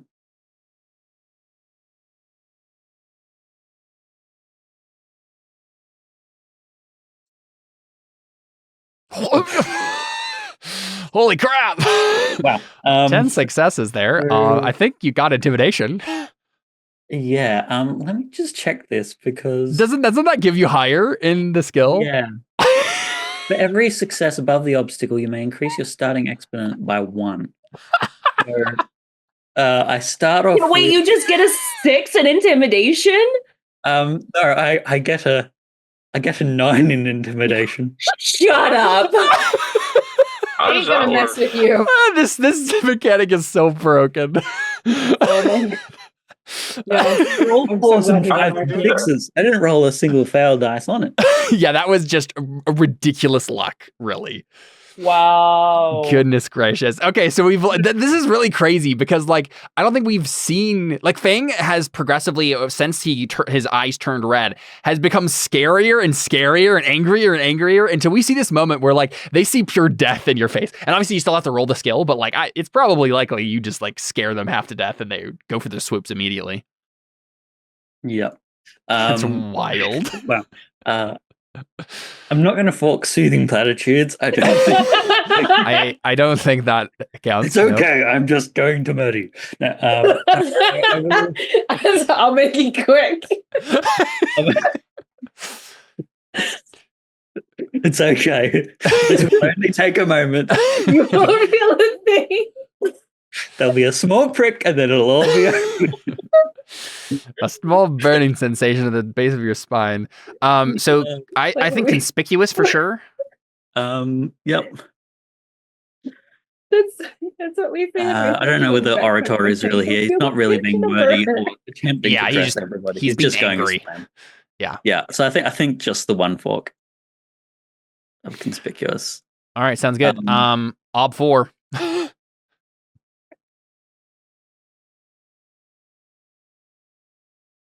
So otherness is like its own thing? Yeah. It's like the thing, if you don't want to be a Jedi doing like empathy and hatred stuff, like you can't do it. He can't tap into the Force in the same way you guys can. The thing that's important about Fang as a character is his weird alien stuff. So we're learning a bunch of things about the race that he is, the species that he is. So apparently they're really scary.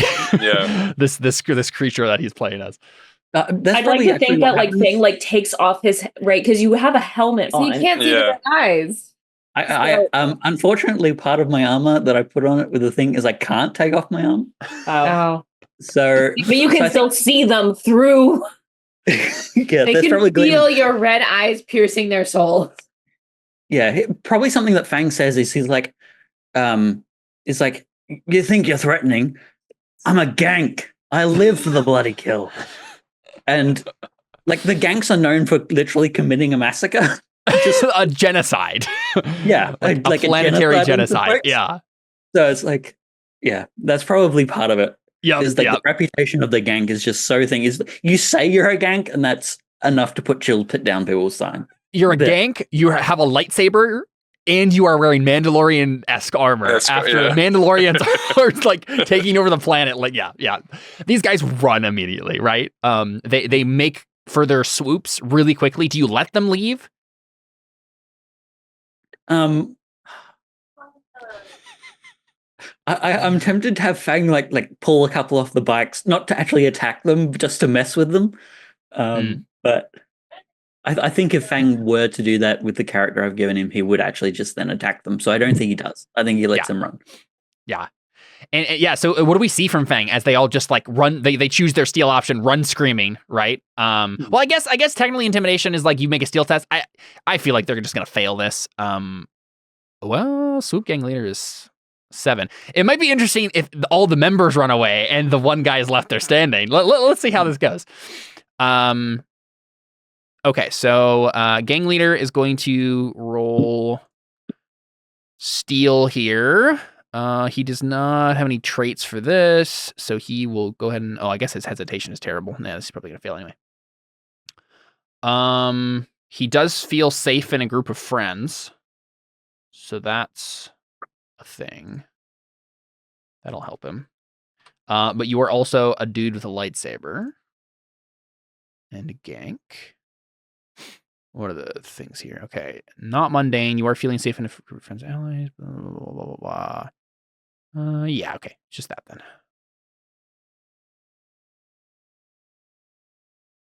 Hesitation. Boom. Yeah, add extra hesitations. Extra successes add to the obstacle. Oh, do they? Real test. Okay, so then it would have been 3 more than that, so ob 9. Yeah. So he didn't quite make it. He is like a important boss kind of NPC, so I will give him. He does have a fate point that he'll try to spend, but he does need to get 3 successes then. So remaining two to match it to not hesitate any. Unmuted. Right. Could he be scary enough that Ryu also needs to do a steal test? Oh, sure. Yeah. That makes sense. That will tell us how Ryu responds to this, right? Yeah. So he only hesitates for a moment, which is interesting. His nerve definitely breaks. He might just stand there, like in shock. Let's see what his gang members how they fare. They also have a good steal. These are toughened criminal types. So they'll get 1, and then hesitation, and then plus 3 more ob. Yeah. Okay, they just fail straight out. So I think what happens is this, right? He hesitates. He chooses to stand and drool. He's like, huh. But all of his gang members immediately run screaming. And by the time he recovers, he realizes that he's alone. And so he just takes off as well of his own volition, right? I think Fang makes the comment of one-on-one, good choice. Right, and then he just that's what he runs. Yeah, exactly. Yep, and they all the swoops fly away, right? So What would Ryu, my ob be? your ob is going to be your hesitation. 6. Yeah, so whatever that is. +3 to the conditional complicate that last field. So I'm rolling an ob 9. Yeah. Oof. That's fine. Yeah, because What happens if I get a really bad score? I mean, the worst thing that happens is you choose whether or not you stand and drool, run screaming, swoon. You know, I assume that But it Josh is wasn't not going to turn directed on at you and me, kill you. So in I your feel like it moment would be of weakness. less like he wasn't trying to. You can add 1 to intimidate me. advantage die. He's your friend, so you can add one advantage die. So yeah, 1 advantage die, base ob, whatever your hesitation is, and then 3 in the conditional obs.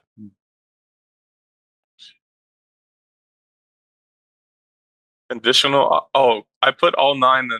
It's fine. It doesn't matter that much. Yeah. So you hesitate for 5 beats of time, right? What do you choose to do? Are you standing in shock and awe? Did you fall over swooning? Do you fall prone and beg for mercy? I think what happened. No, I think what happens is Ryu sees how scary and like enraged Fang is. And he like gets frozen because he starts thinking about. First of all, he's scared, but then he also starts like getting all up in his head about like, what if this guy's like in the dark side? And he starts like not trusting him, and he's just like stuck there for a while contemplating this until he like snaps out of it and gets back to reality. Fang, how do you respond after they have all run and your bloodlust cannot be sated?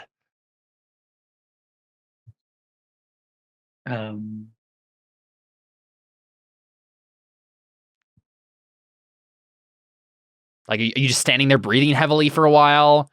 Do you go to run after them and then realize that you can't reach them in time?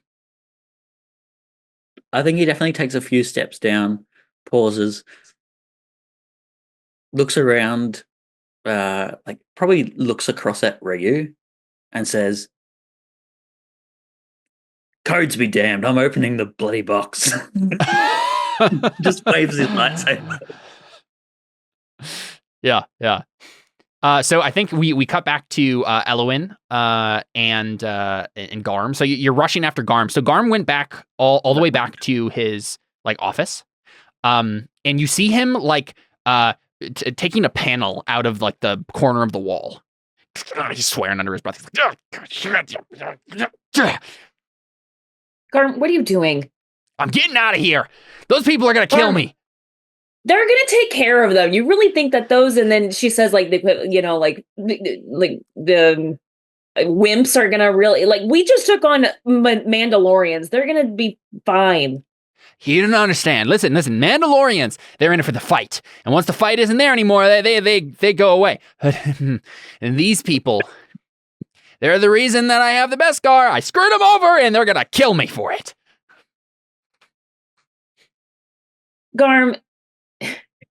Why don't you offer to check in the comlink? Just money is a much more powerful motivator, Eloin. You wouldn't understand. You're a Jedi, no possessions and all that crap. you persuade him like you're better with us than. Yeah, I'm trying to think here. Yeah, something like that was probably what happened right now. Yeah, I think she's just gonna say something along the lines of like, you can either get out of here with us and be safe, or you can go out on your own and they're going to hunt you down like a dog. Get out of there. Ugly truth time. Yay!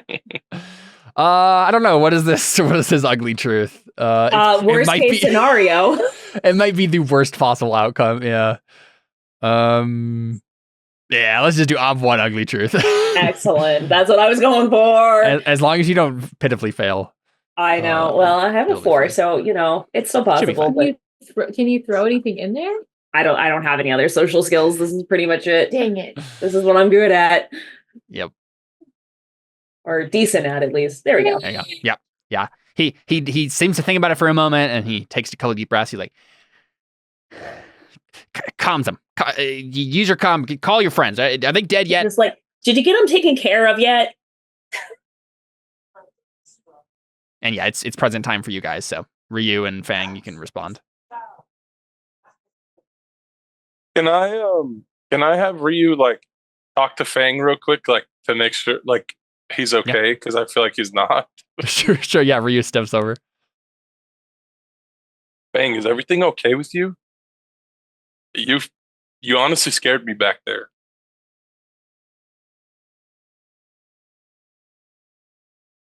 I'm just about done with this planet. Well, I am too, but are you going to be okay till we get out of here?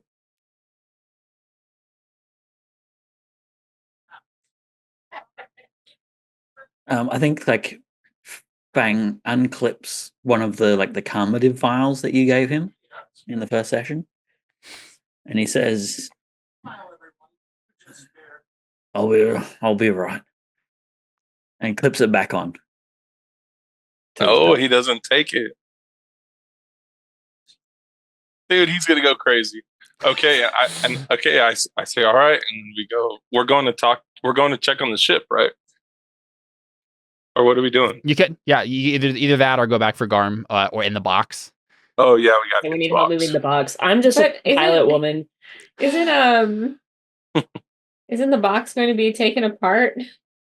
A la lightsaber? It is up to what Fang is actually meant by what he said there. Yeah. Right. Wait until we get on the ship, please, to do that. Yeah. On the ship, there's nothing this guy can do. Okay. So once Fang says like he's gonna be fine, I tell him like, okay, let's go get that Beskar. So then we do go. I would say we go back over there. Maybe this time It's gonna be in the ship either by box or by pockets. So let's do it. box. I'm not carrying that thing by pockets, man. Cool. Yeah, I think we can probably The fast. box. We can probably fast forward at that point, right? Like you guys get the box onto the ship. The Beskar is secure on the ship for now. You guys can have any other conversations you would like to have. Confer about what has happened. But I think the next step is we're actually repairing the ship, right? Yeah. So unless you guys have anything you want to talk to Garm or anyone else about, we can probably make that roll. Talk later. Elephant's like, talk later. Let's go. Yeah. Before more people show up. Mhm. This is ridiculous. I mean, because once we get you're in the one who space, failed the we can circles test. Once we get into space, we can probably talk, right? Yeah. Okay. That makes sense. All right. I mean, Cool. we let's all just can get talk outta with here. each other, but Yeah. Let's just get out of here. Are you guys Okay, gonna so- bet, like, I'm pretty sure this is a fabrication roll we decided, right? Yeah. That's for what ship you needed. repairs? Yeah, I'm pretty sure that's because like the particular type of repair it was something that needed to be done via fabrication. So can Barb and our robot friend work together? Yes. There's definitely going to be a lot of forking and helping involved here. This is going to be an OB5 fabrication test, I believe, based on what I'm looking at here. Let me see if I can find where else this is. Yeah, here we go. Repairs. Too bad you can't make like an imminent threat of death rise for the Beskar. Right. Okay. Yeah, it's the size of it. Okay. So, Caleb, don't. he looks at it and he says, "Well, I can fix it all right, but the problem is I'm going to need 2 days to do it." Can we all hear him? Yeah. 2 days. I'm sorry. There's only so fast I can go. This sort of repair, you ripped a hole. You ripped a hole in the hull. We can't go my into space. fault. I'm gonna have to do several layers of restoration here. A bunch of security checks. I mean, I guess I could do a bad job, and then we could all die in space.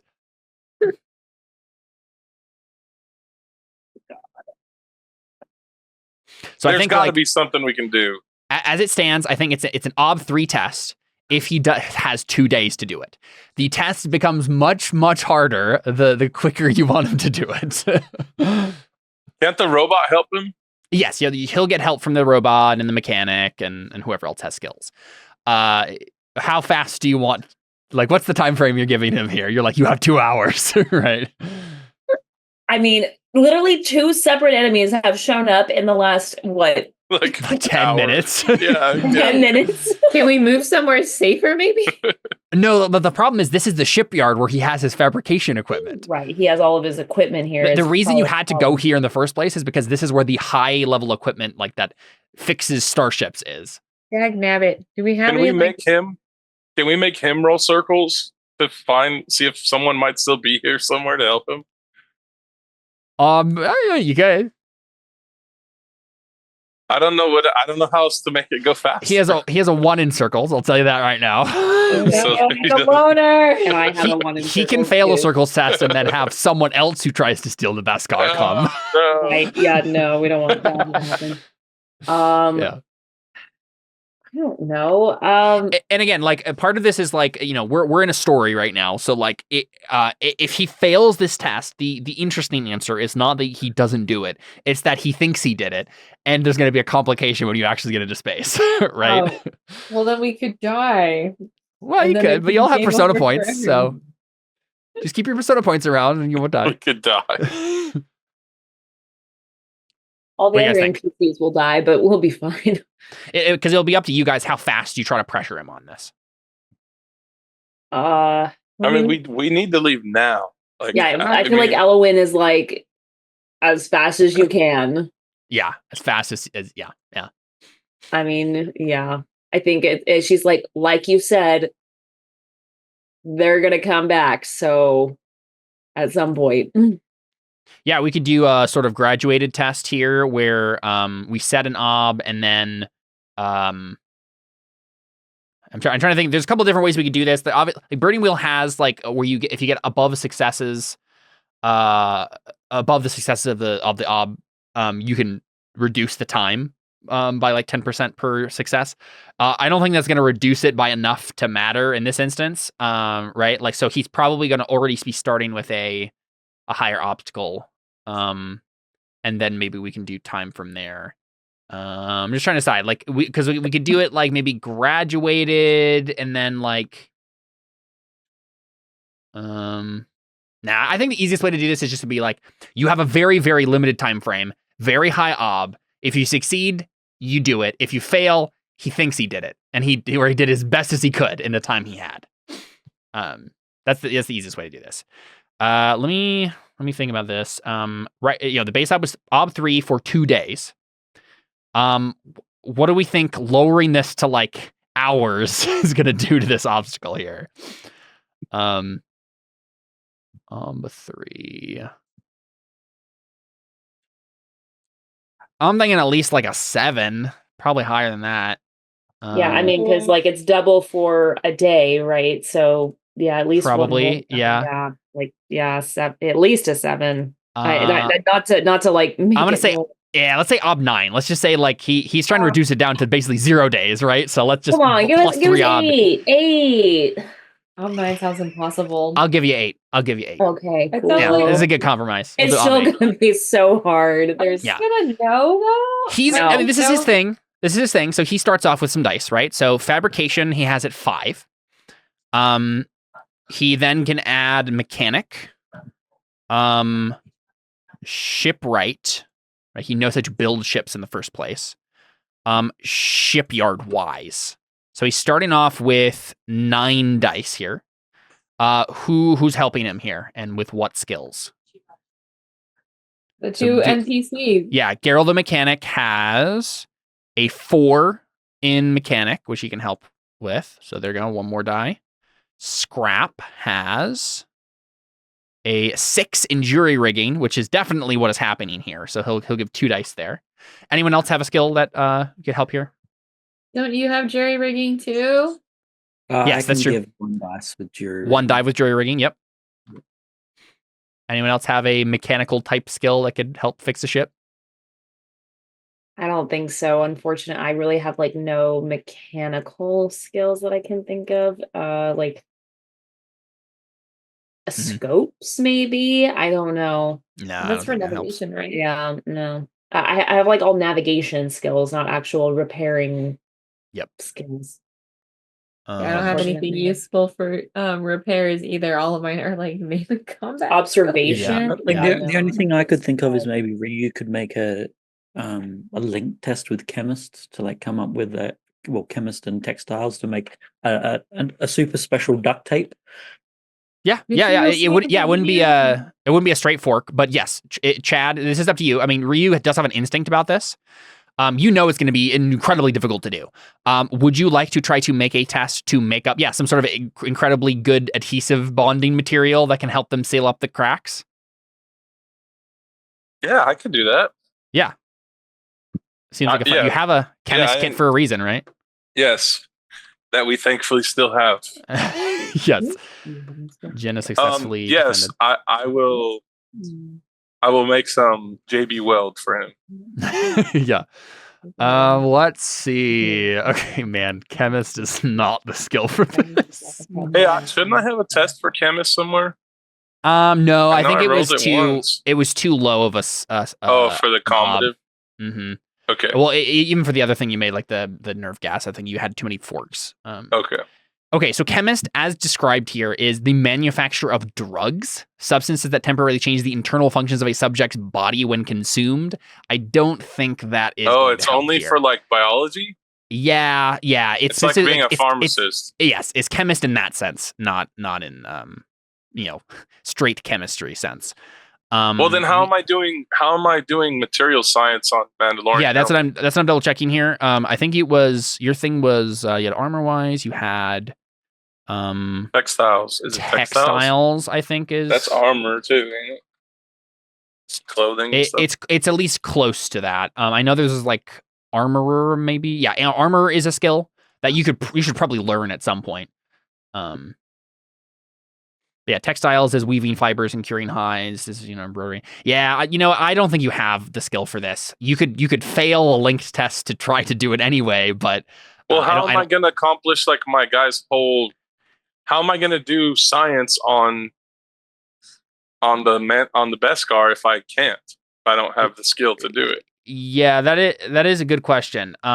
Chemist might. I mean, we've already used it for a bunch of stuff.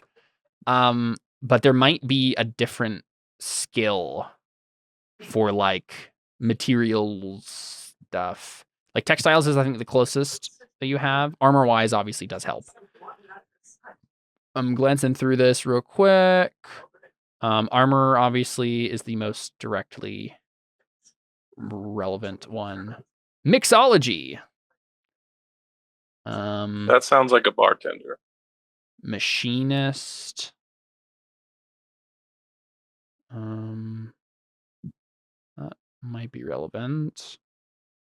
Jargon intrusion. Because one of the things here is like if there isn't the right skill for this, then maybe we do have chemist be this skill because I don't know what else it would be. Fabrication, no. Embalming, no. Cosmetics, no. Circuitry, no.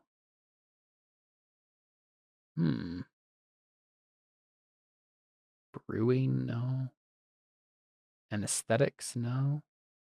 Anatomy, no. I don't know if there is a skill for what we're thinking here. Chemist does seem like a very specifically worded skill. It's a medicinal skill specifically.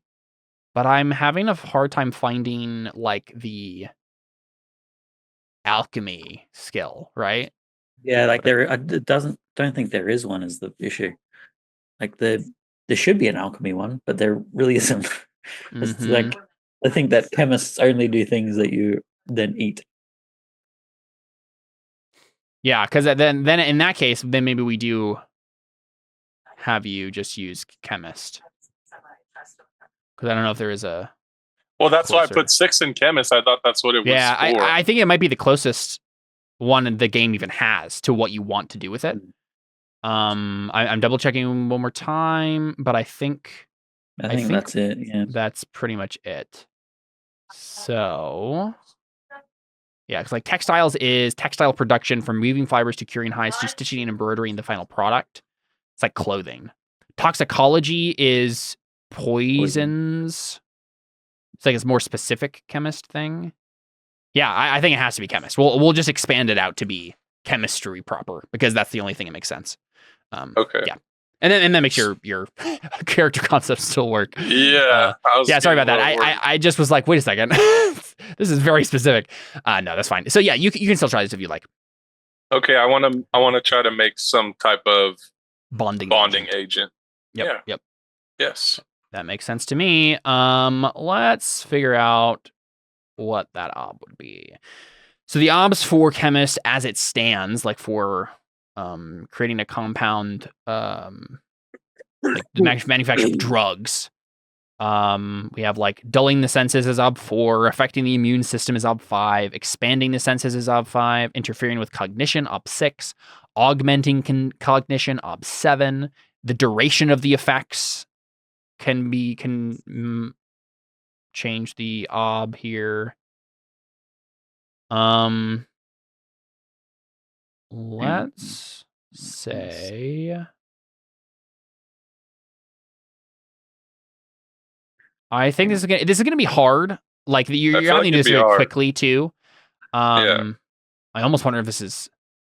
I think Fang can definitely help you with jury rigging here. There's an aspect of that too. To make it? Can I say that it's like temporary, like it'll get us to another planet? I think that'll definitely help. Yep. Okay, but it's not a long term like. Yep. It's not welding. Yep. Let's have it be a base ob of 5. Yeah. What does sniffing glue do? Because yeah. Well, one of the things I'm looking at here is like at least at the obs that it's giving us here, the drugs must be injected, and then it'd be no penalty. If you ingest them, it's +1 ob. If it's inhaled, it's +2 ob. If it is absorbed through physical contact, +3 ob. Technically, if you're making a bonding agent, it's +3, right? Like, because it's like a physical thing. Material or something. Yeah. I don't know. It is also really quick. You're trying to put this together. I think ob 8 is not an unreasonable ob to consider here. It's not going to work. It's probably not going to work. I'll be a little kinder. Let's do ob 6. I think it's just still gonna be difficult. But it's possible. You have skills for this. I feel like the only thing I can fork in is like armor wise. It's ship armor. Armor wise makes sense. It's the anatomy of a ship. I'm just kidding. Yeah, nothing else really applies that I have on my skills. Yeah, I mean, part of this is like, I don't know how many people can help you before we get into the problem of time again, right? Like, no, you can't. This is you doing this while he's repairing the ship, and they're all helping him. So I think the best we can offer here is maybe Fang can help you with jury rigging and help him with jury rigging. I think that's okay, but everyone else should probably just focus on helping him. I think we're stretching the limits. I don't know if I have anything honestly to help. Neither do I. Yeah. Which is really unfortunate because I should know a little bit about my ship, but this impetus to actually start wonders of learning. the galaxy wise and perplexing phenomenon wise. Mm-hmm. But Yeah. So do I get one help from Fang or 2? One from me. Okay. Yeah, and I think 1 from armor wise, and I think that's about it. Okay, it's all right. You know what? I'll give you textiles. I'll be a nice GM. I'll give you textiles. Material. Textiles and like armorer are like the actual closest skills to what you're doing here. So I'll try to learn armorer. Yeah, that's definitely a thing you should probably do. Yeah. Okay, go ahead and with three helps. Do ob 6 chemist test. You're gonna fail. Well, I have a 6 in chemist, so yeah. It's doable. Oh, all right. How many fate points you got, buddy? I have a few. I have 5. You could spend 2 on this and reroll 2 dice. All right, I'm gonna do it because I want to get out of here. Yeah, 2 dice remaining up 2. I want to protect my freaking lab and get out of this planet. Remaining out 2, dice 2. Yep. Oh no, what a kick in the pants. Okay, yeah, no. So you're actually making this worse now. Sure, right. No. Yeah. All right. So now it is an Ob9. I think we've gathered up all the dice we can. I will have Garm spend a persona point on this. I'll be nice. He's a named NPC. He has Artha. I feel bad that Caleb, I don't know if you looked through my skills or not. Is there nothing I can help with? I don't think so. I looked through them too. Yeah, Okay. there isn't. All right. Here we go. Whoa! You did it!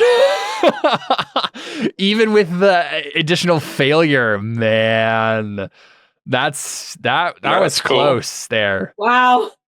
That was too close for comfort. So yeah, he like is sweating so profusely right now trying to do this in the time he's given. And I think part of it is that like you managed to scare off the Mandalorians and the swoop gang. I think you do have more time than you thought you were going to have, right? Like it's a very tense period of time in which you're repairing the ship, and everyone's waiting for the moment where another Mandalorian ship is going to swoop out of the sky, but it never quite does.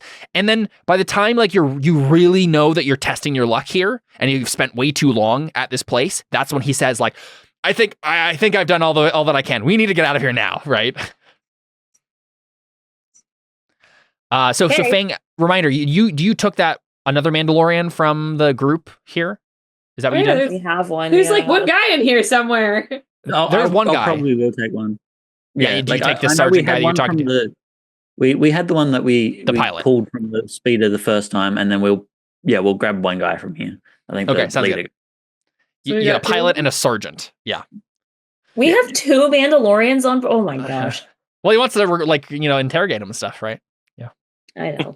Yeah, Fang is very scary, so Isn't he gonna take that calming med, like drink his calming tea? He hasn't. He's still freaking out. His eyes are all red. His whole mask is glowing out of the front. Fang is definitely jittery. Constantly tapping his foot through this entire process. Cool. Yeah. Your ship takes off. Now what? The Mandalorians are still attacking the planet, right? But there's not like a blockade. There shouldn't be, right? I mean, or is there? It's not like they're explicitly setting up a blockade in the sense that like the word is, but there's still ships in orbit, right? Waiting for stragglers to try to get off the planet. Is this a pilot test by me to like successfully navigate us out of here? Yeah, maybe a series of tests. Let's take a look here. Definitely a pilot test is involved here. There might be. I guess you tell me, what are you actually doing in game, right? When the ship lifts off of the ground, what are you doing? Are you going straight up? Or are you trying to find a hole in their defenses? Are you how careful are you being with this? How fast are you being with this? Was she using observation before we took off to prepare? Right, like that's what I'm wondering. I'm wondering if you're trying to do any planning here. I think Elowen is smart enough to right? I mean, this is what she does, right? Is she's sneaky snakes, and then she tries to find an area and then get out. Right? That's what she does. So she's not just going to fly straight up, right? Because that would literally defeat the whole purpose of what they just did. Yeah. So I think she's going to try to fly low, right, until they can find an area where there's a better opening, and then fly out. Okay. I guess we got to figure out what that test is then. It's a test to find the opening. Observation, stealthy. Yeah. Stealthy, I don't think is the thing to roll here, because you're in a this is you. That's you being personally stealthy. I don't know if you can apply that to flying a ship. What? Let me check what pilot as a skill tells us. Yeah, I totally thought you could put stealthy in there. I don't know. The description of stealthy is being sneaky on your feet. Like it's quite literally based on the stat speed, which is not something you could use in flying the ship, right? He's not one with the ship. No, not in that sense anyway. Can we throw in like force tremors wise at least to help with your we're figuring out what the skill is first before we make it. Yeah, I mean honestly, if you had, I don't know if you have this, Elowen, do you have telepathy? Yeah. That might be a skill to use as like Jedi reaching out with the force sort of thing to find the opening. I have a 2 in telepathy. Can someone else do that to like help me? Like, or is this like I have to make this? I don't know if anyone else has telepathy. Nobody else has telepathy? I don't think so. No. I think they all focused on. The path we take is Ryu has telepathy. Ryu has a 2 in telepathy. Oh, okay. So it'd be me still making the roll then. Okay, because I've got a 2 in it also. Okay. What would people who have force tremors wise or anything like that can also help this, right? Okay, so literally we could get the Jedi together and be like, okay, guys, we need to reach out with the force and like figure out what to do, right? Like because what you're doing, the force wants us to go. The obs for telepathy say stuff like reading the surface thoughts of another, right? Like figuring out, like you're reading the minds of the Mandalorians to figure out like, okay, the patrols are headed this way. Here we go, up into space, right? That's definitely something you could do. Okay. Sure. Let me check something real quick. Can I try to persuade, so I can get it being learned, the Mandalorians to tell us all that? That's true. You could interrogate the Mandalorians to try to get some information that can help you. I'm assuming I'm going to fail. That's the only reason I feel like narratively it doesn't. No, don't make this harder for me. Oh, will it? I'm gonna lie. Well, I have to learn. Yeah, I want to learn persuasion so I can use my call on. Yeah. Can I help you with that? Because I have high persuasion. I don't know if you can help. So yeah, I see 3 different things probably happening here for now, right? People can interrogate the Mandalorians. I think meditation might be involved here because meditation says it allows you to expand or diminish your own presence in the Force, and I think that might be a requirement to read enough Mandalorians' thoughts to get the sense of the patrols and stuff. It does depend on how it starts out. Oh yeah, it's like a pretty slow or low range at first, and you have to roll to. Yeah, so I would say maybe an Ob 3 meditation test has to be made to reach out far enough to get a good sense of like the Mandalorians' strategy and tactics, right? And figure out an opening there to be able to attempt the telepathy in the first place, because you need to reach out with the Force enough. And then we could do telepathy, and then someone else could also interrogate the Mandalorians. These all could be things to make a test to figure out. Can someone else make the meditation test? Because I don't have that skill. I can do meditation. I've got a 4. The issue is I can't do telepathy. Yes, if Olivia's character was the one doing telepathy, that would make sense. But the person doing telepathy probably needs to be the one to reach out. Their presence needs to be the one that reaches out, not someone else's presence. Other people could probably help you with meditation to do that, but I think you would have to do it. But you don't have it. I don't have it. And Ryu has meditation. Ryu has meditation and telepathy. Oh, so Ryu could do it. Yeah, but I really want to get persuasion. Let's start there. Let's start there. I think like you guys are figuring out what to do, trying to figure out what to do, right? Elowen is just flying low for now, right? Looking for openings or whatever, right? You don't have a clear plan yet. And then Ryu walks into the interrogation, like the room that you're holding them in, and tries to interrogate them. Is this like someone else come with him, or is this just Ryu going by himself? I know that Chad just wants to roll persuasion and fail it here. So yeah, but I think I would, if they're going to start meditating, and I don't intend to do that right now, I will just go, and I probably wouldn't say anything. Sure. I'd probably just start talking to those guys. Yeah, everyone else is just like doing something else, right? Like trying to figure out what to do. And we just see Ryu walk through the ship and go into the place where, I think they're like one of them was strapped down into the med table or whatever, right? Mm-hmm. And I think probably the other one's like is that the guy who helped? Yes. Mm-hmm. Okay, I want to go to him. Okay, yeah. The other guy we'll say the other guy is like tied to like some sort of pipe or something in the corner, and is still unconscious. Okay. But you walk over to the guy who's like still like strapped to the table and is like his eyes are open, but he's like he cannot move at all, right? So half of his face is burned. He looks up with you with hatred in his eyes. What do you say? Ryu asks him how he's feeling. He goes, how are you feeling? Knowing the guy's mad. He spits. He like wipes his face or whatever the spit got on, and he says, if you want to live, you need to tell us where these patrols are going. Do you know where the patrols are going? I think he says, go ahead and let me out of here and I'll tell you where the patrols are going.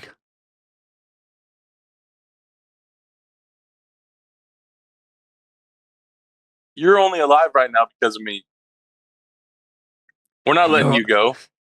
And you're only alive right now because these binds are holding me back. Since we're not letting you out, and you're gonna be with us on this ship, if you don't want to get shot down, tell me where the patrols are. Help us get out of here. All right, you can make the attempt. This is a Mandalorian who, like, dying and glory is his thing, so this is going to be very difficult. That's okay. Let me go ahead and find the character sheet here. I think the frustrating part is that it's going to take you some time to even get up enough will dice to start learning the skill. I know. Wait, what does that mean? As in, like, if you... Go ahead. So basically, when you start learning skills, it's based on your stat that you're basing it on versus the obstacle. And if it's a routine test, then it counts as learning the skill. So you need this test to be a routine to start learning persuasion. But it's not going to be. The issue is that their will, even if it's like a 3, counts as a difficult test for your will. So it'll start making difficult tests on will instead of learning persuasion. So you will be getting tests, but it will be on will first until you get a high enough will that the tests, the being learned tests you're making on persuasion actually count for being learned tests. Well, that's dumb. Well, hey, but getting yourself a better will is good, right? It definitely helps.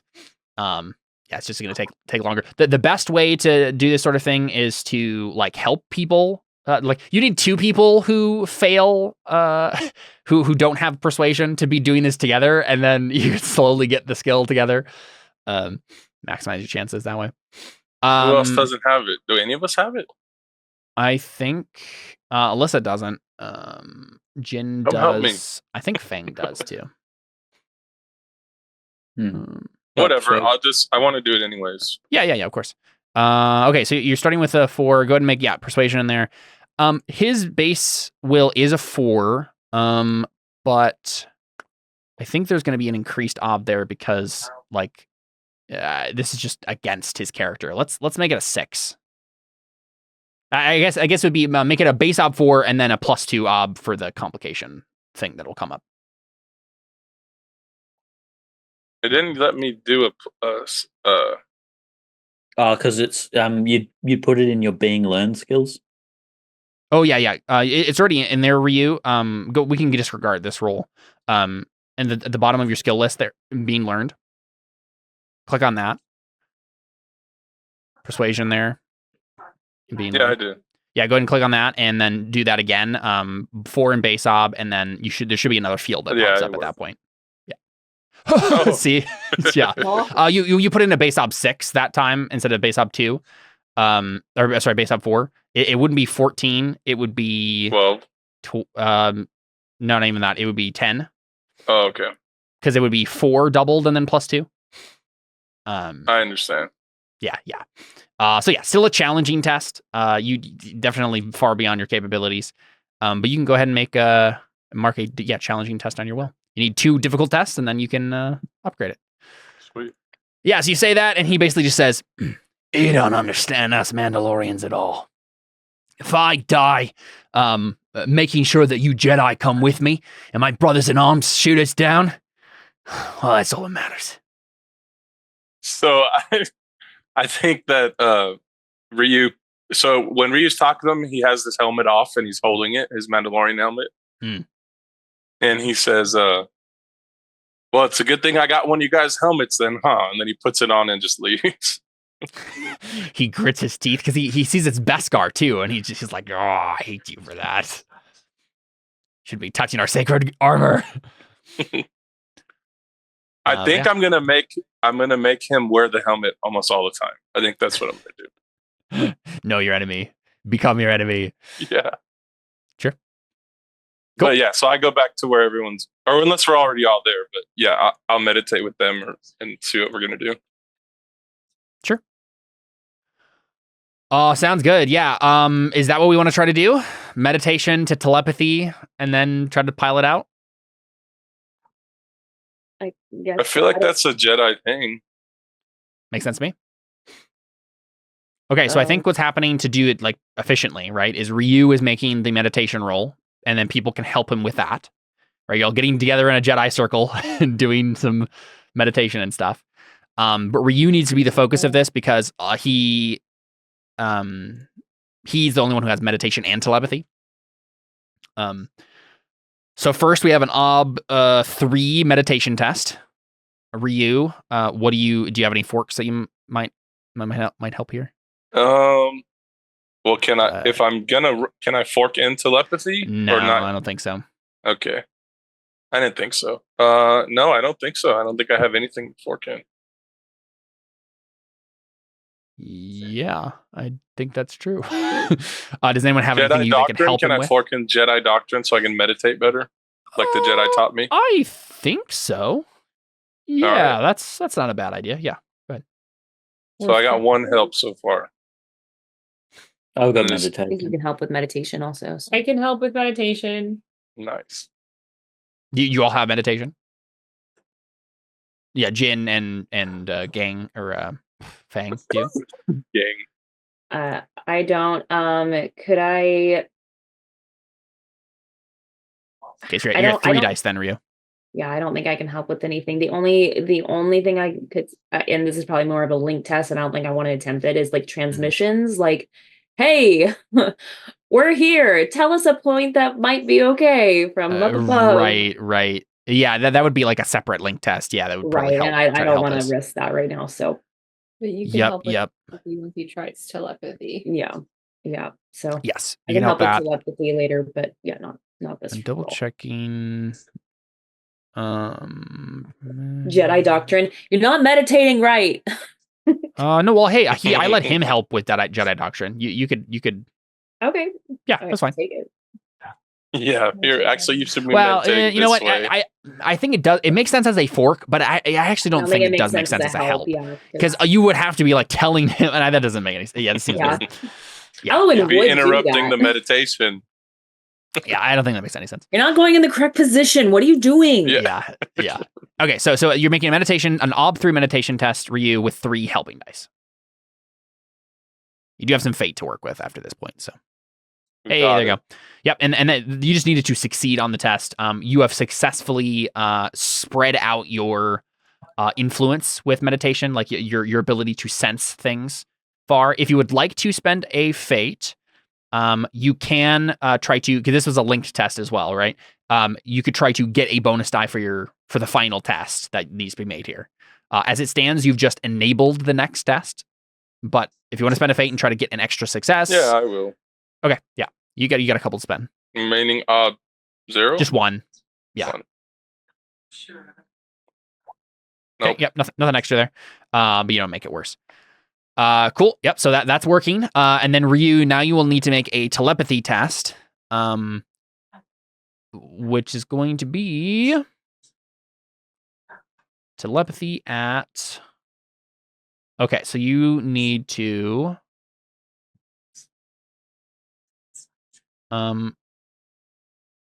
Yeah, read the surface thoughts of another, I think, or maybe it can just be sense and intent.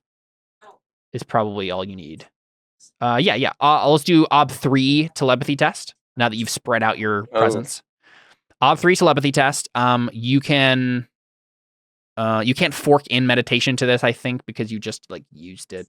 Well, I guess no, it's not listed as like an automatic fork. We can help you with telepathy. Yes, anyone who has telepathy can help Ryu. I don't think you have any other. Mm-mm. Because, like, I think Jedi Doctrine makes sense to help meditation, not so much telepathy. So I think you are just straight rolling Ryu with whatever people can give you as helping dice. Can we do force tremors wise? Yes, certainly. Yep. So anyone who has that can help with that. Alyssa, you're helping with telepathy. That's what I. Yeah. Yeah, Okay, I've so got as was as well. okay, so another 3 help then, Ryu. Come on. We can do this. Face off 3? Yeah. No. Ooh, all right. Spend the 1 fate. Dude, I'm running out of fate. Yep. I only have 2. Remaining of 1. 50-50 chance. Oh no. That was a 1 too. Yeah, you don't have any call on. Oh, you should have spent your call on I guess it wouldn't have. There's no way you would have gotten 10 successes. On that persuasion.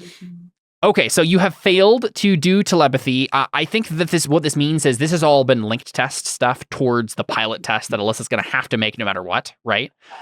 So as it stands right now, the only thing you have accomplished is you've given her +2 ob penalty from the failed persuasion and the failed telepathy.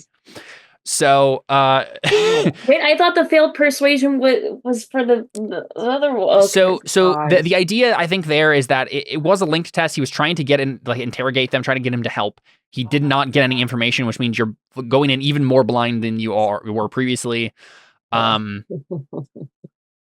Yeah, typically that's just how link test works, right? Like you make the test and you either get a +1 odd penalty or a +1 die. So, pilot test. So I think basically what this means, Alyssa, is you realize you don't know their plans. And so the best chance you have is to go really, really fast.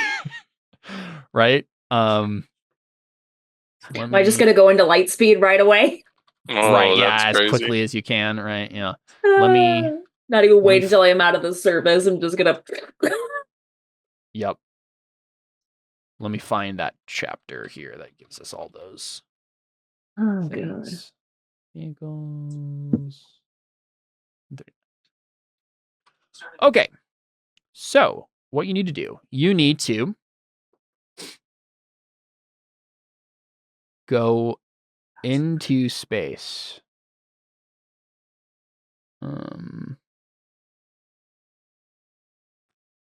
Okay, start as an ob 0.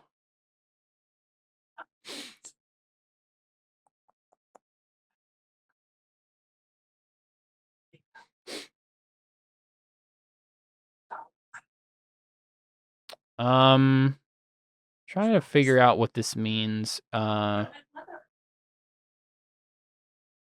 you're basically most of the travel happening here is going to be in ammo. You're trying to get to orbit. Do we think the distance she needs to fly is a hop, a moderate flight, or a miserably long flight? A To hop, get a out skip. of the planet? To get from where you are right now into orbit. Is that just a A hop? hop. I think it's a hop. Yeah. Yeah. That's like the small. Yeah, it's less than a hop. Yeah. I'm just trying to think of like the actual distances, and I guess yeah. To be fair, going the distance between like ground level and orbit is actually not that far. No, it's really all not. things considered. Yeah. Okay. So we'll say a hop. So that makes it ob 2. Let's see here. Any other ob stuff? We did say that it was raining before. So In a couple hours, though. Is it still raining? yeah, we'll make it go down from turbulent weather to mild weather. So we'll be +1 more ob. So ob 3. It's not the best. It's not clear skies that you're flying in. Let's see. Do you have shields? Yes, I think. Right. I think you do. I think we established that. Do you have life support? Yes. So that actually gives you are in a spaceship. Okay, so that's giving you 3 bonus dice. All of those factors. Okay. Then that's just what it says here. I'm just going by what it's saying. So up 3. Time. No rush. That's not true. As soon as possible, or got to be there yesterday. I think we're thinking got to be there yesterday. Right? Yeah. Ob 5. Yeah, I think it's ob 5 plus the 2 fail, so ob 7. OB7 pilot test with 3 bonus dice, and then if you have any other forks that you can muster together, or helping dice that you can muster together here. Okay. Interstellar outpost wise? No. No, because I'm going No, to an interstellar outpost. Not in the roll that we're making right now. This is to get to orbit. Why is it so hard to get into orbit? Well, because there's Mandalorian ships everywhere. We're gonna get captured. For scopes. Yeah, scopes make sense. Yep. Navigation, obviously. Navigation. I think navigation is more, because navigation is the skill you roll to get to hyperspace, or like do hyperspace travel. I don't think it helps you get into orbit. So is it you go straight is up, the pilot right? test? Because navigation is a listed fork for pilot. Is it? Yeah. Just seems weird to me because like she literally needs no navigation skill to do this at all. She's flying straight up. I'm trying to navigate around. Other Yeah, ships. but that's not what the does mean navigate skill is, navigation. right? Navigation is getting from star system to star system and knowing star charts and stuff. I just don't like. I know it's a list of. I don't think it makes no sense for that to be relevant here. Okay. Because part of navigate, like the lowest levels of navigation is also just establishing an orbit. Oh, So is if it? we're going into orbit, then probably Okay, that's fine then. Yeah, I didn't realize that was an ob on there. Okay, yep, that's fine. Yep. Thank you, Josh. Thank you. Yeah. We're We're still gonna get captured. probably. no, if anything, we're gonna get blown up.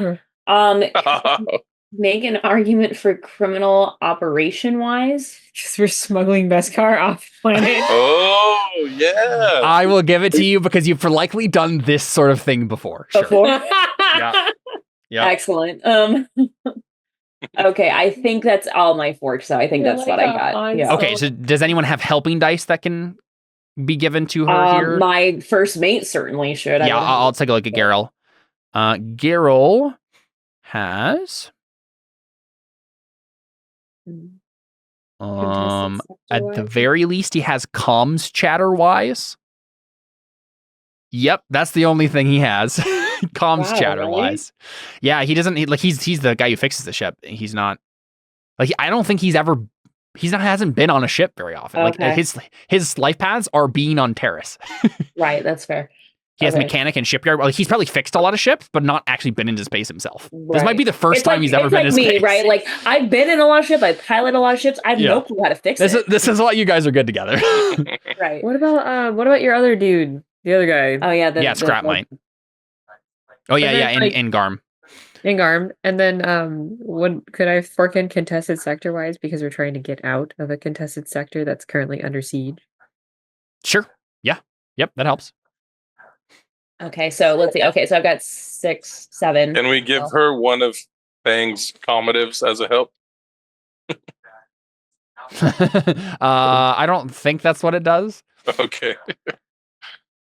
Maybe she's anxious. Yeah. The only thing I have is like transmissions, so I could like monitor the transmissions, but I don't know whether that counts.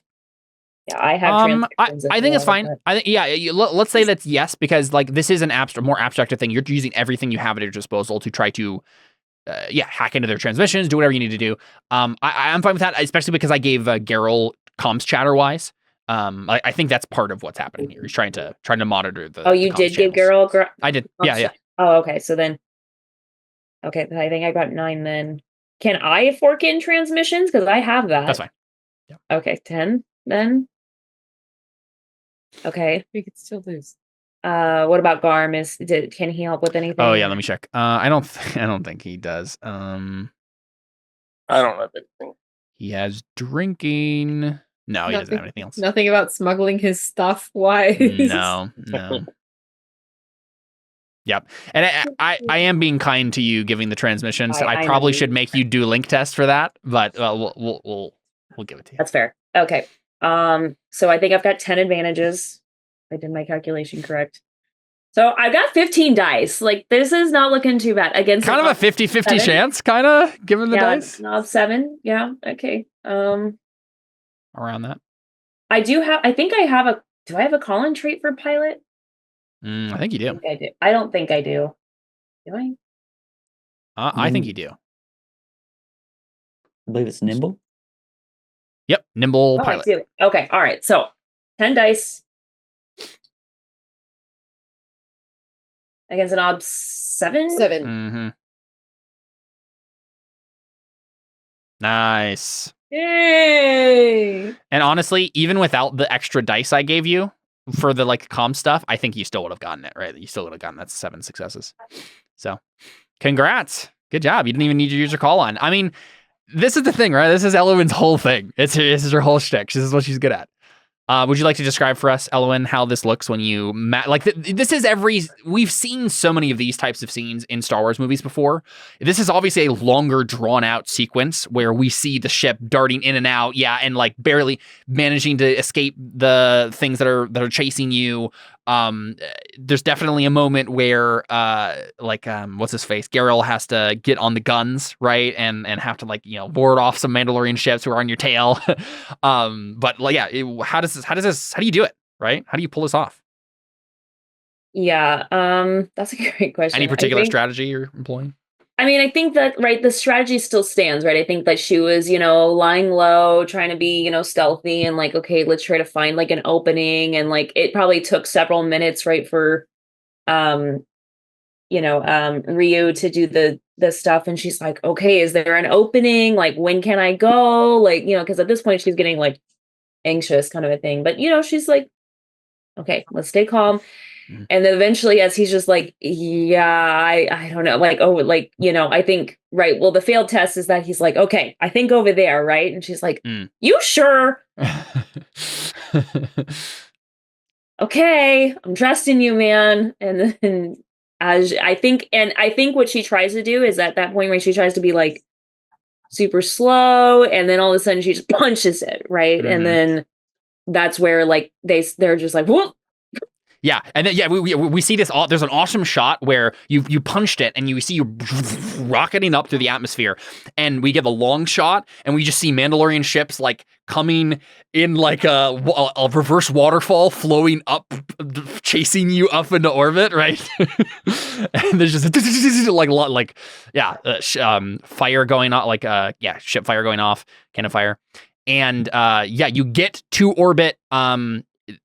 You at the closest you can get to like hit the hyperdrive. I assume you do so. Yeah, of course. Okay, so now this is where we make a navigation test. Awesome, great. You can just do a blind jump, and you don't have to make a roll, and you'll just go wherever I would decide you go. But if you would like to not do that, I would like to not do that, please. Okay, so where do you want to go? You are currently on Terrace in Mandalorian space here, or close to Mandalorian space. I mean, ideally, just like probably, it's like Coruscant. Straight to Coruscant. Well, how far away is Coruscant? Coruscant's in the middle of the galaxy, right? Oh, that's actually not terribly far from us. Only 21 feet. No, Coruscant. Sorry, I was looking at Coruscant. Sorry, my fault. Okay. Coruscant's pretty far. I think, just speaking strategically wise, I think it makes more sense, right? Because I know the odds are going to increase because you're getting out of a sticky situation. So in a jerry-rigged ship. I think in a jerry-rigged ship, she's like, we just got to get to the closest Republic planet, make sure we're good, and then we can go to Coruscant. That's my 2 cents on that, but I think that's what Elowen makes sense to me. Unless somebody like is opposed to that, but I think that's my first gut instinct. Yep, I think then at least there we're like safe, and we're out of the imminent danger. Sure. And I think, Terrace was on the edge of Republic space, so it's probably just a neighboring star system that you can hop to. Yeah. Cool. Yeah. So that brings us at a starting up of 2. What is your hyperdrive class? Let's take a look at the vehicle that you're using. Galaxy. Mm-hmm. Can you throw in a fork in Wonders of the Galaxy? Like also pilot. Let's take a look here. You have a what type of ship did you guys get again? I have no idea, to be honest. A Should be in your possessions. Oh yeah, it might be. You want to check that for me? I'm trying to find. Yeah, sure. Look here. I think it just had an ion cannon, right? Oh, was it a heavy freighter? I don't know. Oh, a light freighter. I think it was a light freighter. I think that sounds right. It's a. Hold on. I don't see it on here actually. I don't have it in my character sheet for. That's fine. I'm pretty sure it's a light freighter. I think it's a light freighter. That Yep, sounds right. Yep. So nearby. Whoops.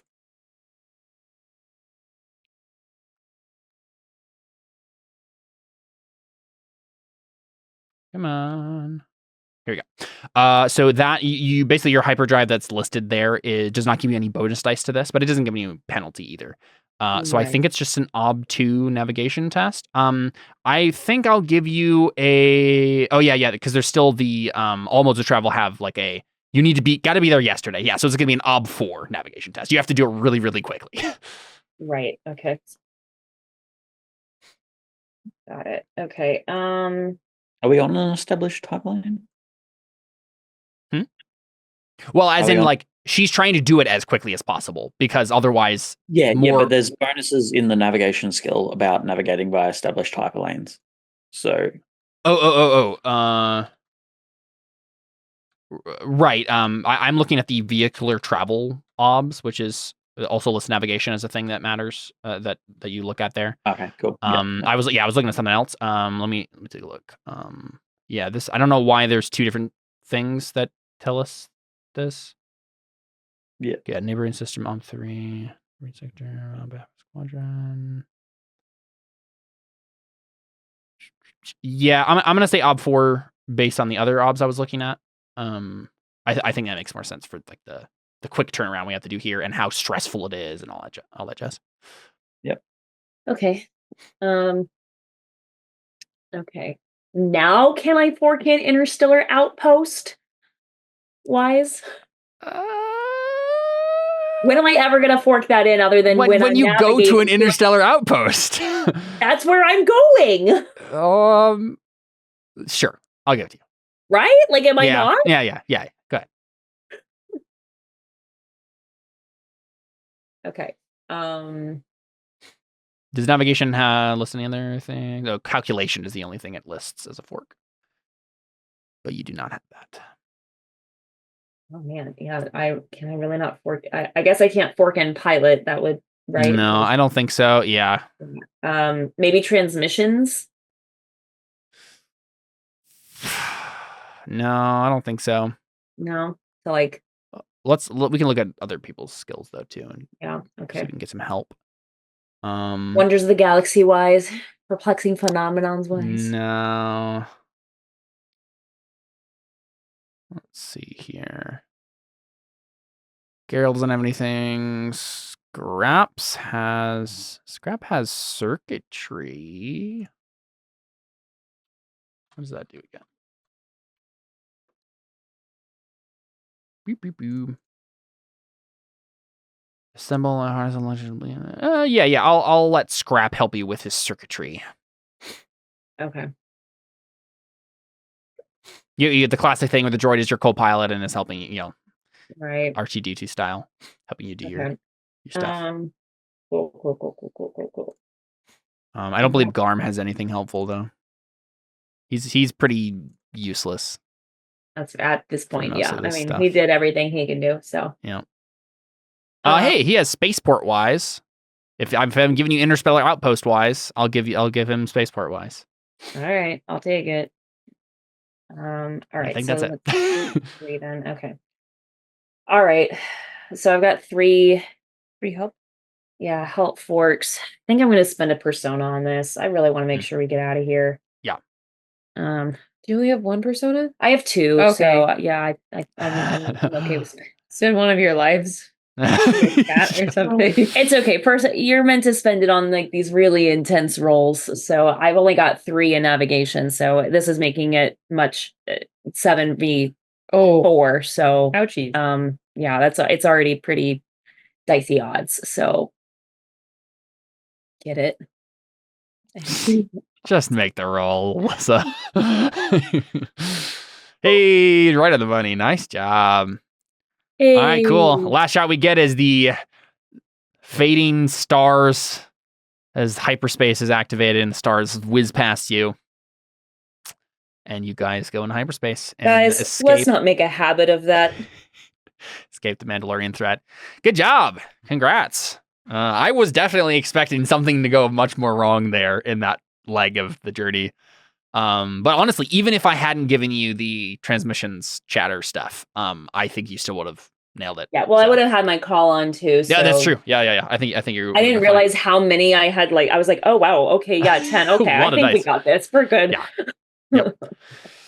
Cool stuff. Well, yeah. Next time we can figure out what. So here's a quick question: is your plan going to be to do immediately travel to the next place and just get to Coruscant as quickly as possible? Like, how much time are we spending at this random spaceport that you're going to? Probably not super long. Mm-hmm. I don't know. Is there like any Jedi? I'm assuming there's probably some Jedi station there, but maybe I'll have to figure out what system that is, and we can figure out from there. I guess my question is going to be like, belief wise for next time, is anyone going to write beliefs about the place you're going to in the immediate, or is it all going to be about like, we need to get to Coruscant? Because it seems like that was pretty much your well, I guess you could go to a Jedi enclave that's not Coruscant, but I just don't know if there are any in the surrounding systems from Terrace here. Well, there's like null. I have no idea what any of these are. Never heard of any of them. Because I like know like in this time frame there was like something on Dantooine, a couple other places, but I don't know if any of these ones. So here, I guess here's the question: are you looking for nearest Jedi enclave, or are you going straight to Jedi Temple in Coruscant? Because there is a difference. Like obviously, the Republic, I assume, is going to. Okay, let's put it this way. The first time you meet a Republic person, I assume you're going to tell them what happened. But that is different from going to do what you want to do with the Jedi Order. I feel, based on your guys' beliefs, that you're trying to go to the source of things and be like, okay, here's what we need to do about the Mandalorian threat, right? Yeah. Am I wrong about that? Because in which case, like, then I don't have to make up a bunch of stuff about this random system we're going to, right? We can just keep moving on. I mean, I'm not the one with like persuasion and doing all that. I'm just taking us there, but that was my assumption, is that we just wanted to get to Coruscant. Appeal to the leader. Okay, yeah, I'm not hearing any dissension from that, so I think we can assume that that's the fact. All right, cool. Well, let's go ahead and give out Artha and whatnot, and then I'll figure out Coruscant stuff for next time. Good job, guys. We made it off the planet. I know. I was honestly surprised. I was half planning on having the swoop bikes chase the ship, but yeah. You kept succeeding on things. So yeah. I think we're fine. All thanks to Fang's intimidation skills. I know. Yeah, that was crazy. Okay, Ryu. Let's go ahead and go through your beliefs and instincts and whatnot.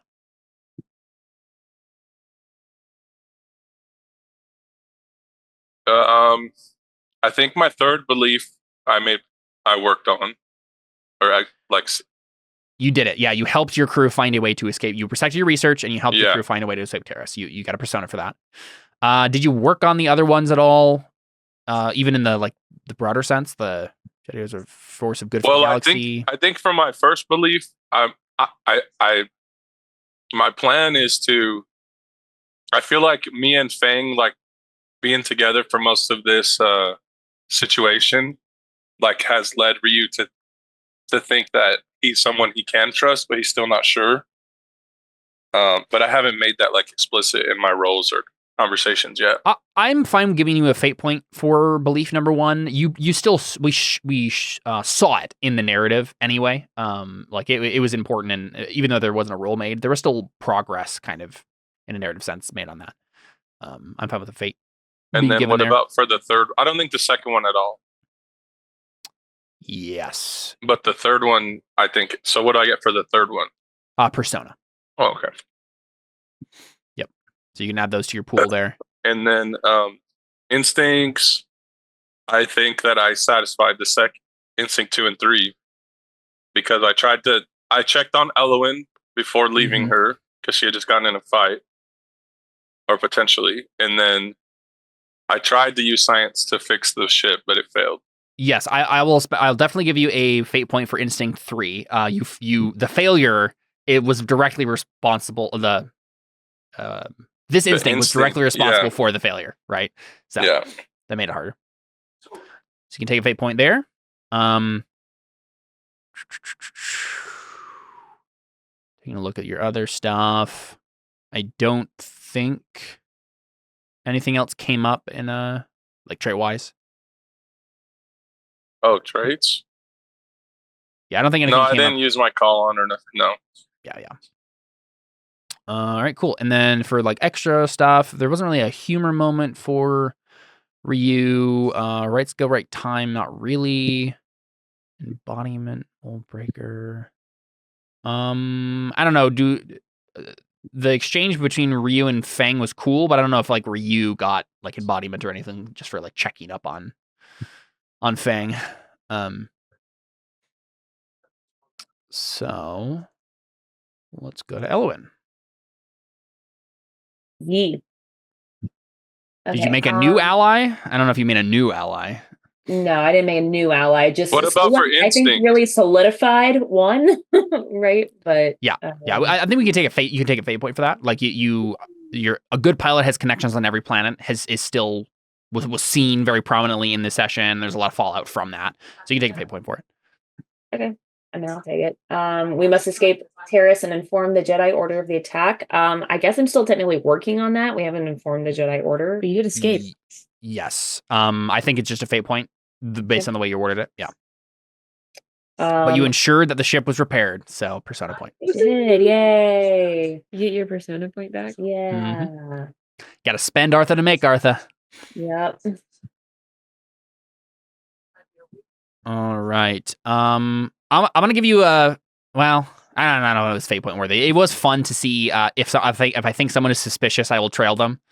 I didn't trail them though. I was thinking about you going like chasing after Garm after he ran away. That like there's a little bit of that there, but I that's not the reason you did it. Yeah. Well, and always tell the truth didn't get me in any trouble with Garm. So I don't think anything. We need to see you being superstitious. That would be funny.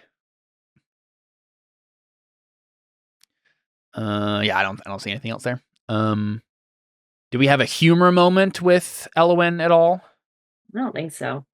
Okay. Right skill, right time, obviously. The only reason you're able to get off of the planet, pilot. Yeah, so you can take a fate point there. Thanks. Embodiment or mold breaker? I don't think so. Yeah, nothing really stood out to me there. I can remember. All right, and then Jin. Good job protecting the ship again. Yeah, it'll be fun to get back to Coruscant because you're all Jedi that have very different opinions and like relationships to the Jedi Order. So it'll be fun for me to push on all of your different approaches to that. So I'll have to have like an old person who not only will I have to introduce a character who you can make your Padawan, but also I need to have Jedi who disagree with you on the way the Jedi Order is run and talk to you about it, right? Yeah. Oh boy. But yeah, let's take a look at your beliefs and stuff here.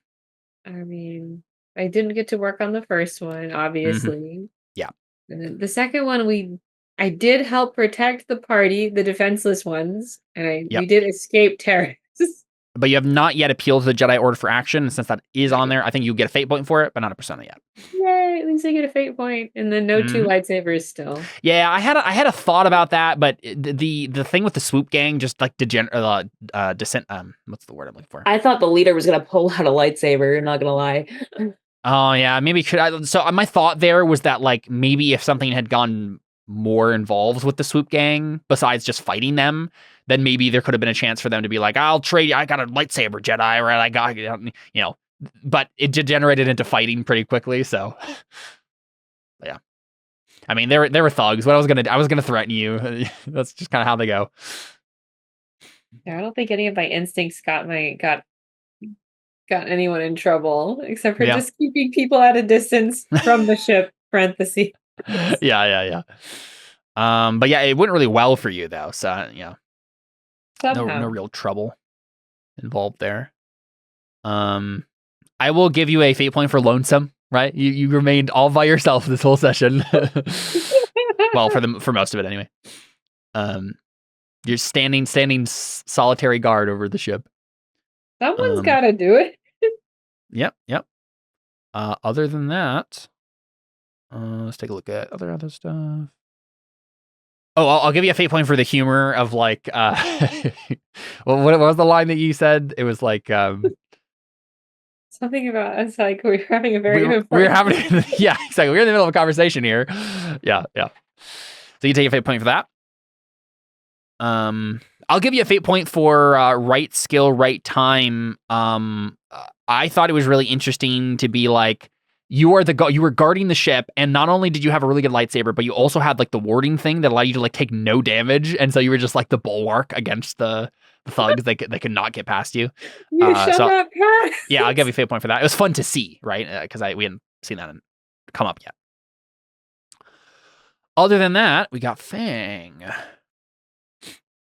Fang gets a humor point. Oh, certainly. I mean, Fang gets a lot of stuff today, I think.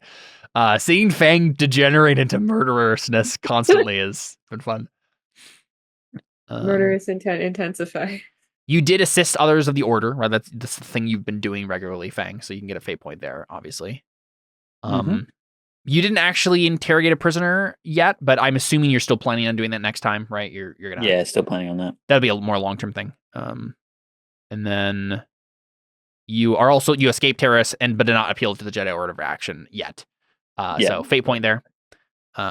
If your guys' beliefs have been awarded, I will escape terrorists to appeal to the Jedi Order for action, then probably persona, but you're still kind of working on the steps you've established there. But it should be pretty quickly. It should be next session that you guys get to complete that. So, let's see. Someone frustrates my folks. Respond with sharp words. I'm fine giving you a fate point there just because it was funny to see, right? Like it brought up your instinct in a fun way. Other than that, I do think we get humor, and then and I think embodiment. Like you didn't really fight with it today like you did last time, but the whole scene with you like getting 9 intimidation and then having them all run away was just so fun. Cool. So yeah, persona for embodiment, I think. Traits, I don't know. Most of these are just helpful to you. Like I don't think you have a single trait on here that isn't just helpful. So yeah, unless you could think of anything, I think. Nah, I don't think there's for traits. Sweet. All right, let's take a quick look at the other stuff, which is things such as empathy. I guess you can nominate our NPCs for Arthur Awards too. We're starting to get a good cast together here, so we can. This will work a little bit better. 3 NPC characters that were featured during the session. We should nominate these characters. So obviously Garm, probably, right? The thug leader, not that he's gonna matter again, so probably just ignore him. I'm not sure there's another NPC that really did a lot that would be worth kind of considering. Garm's the one who actually talked and did things. So let's just look at him real quick.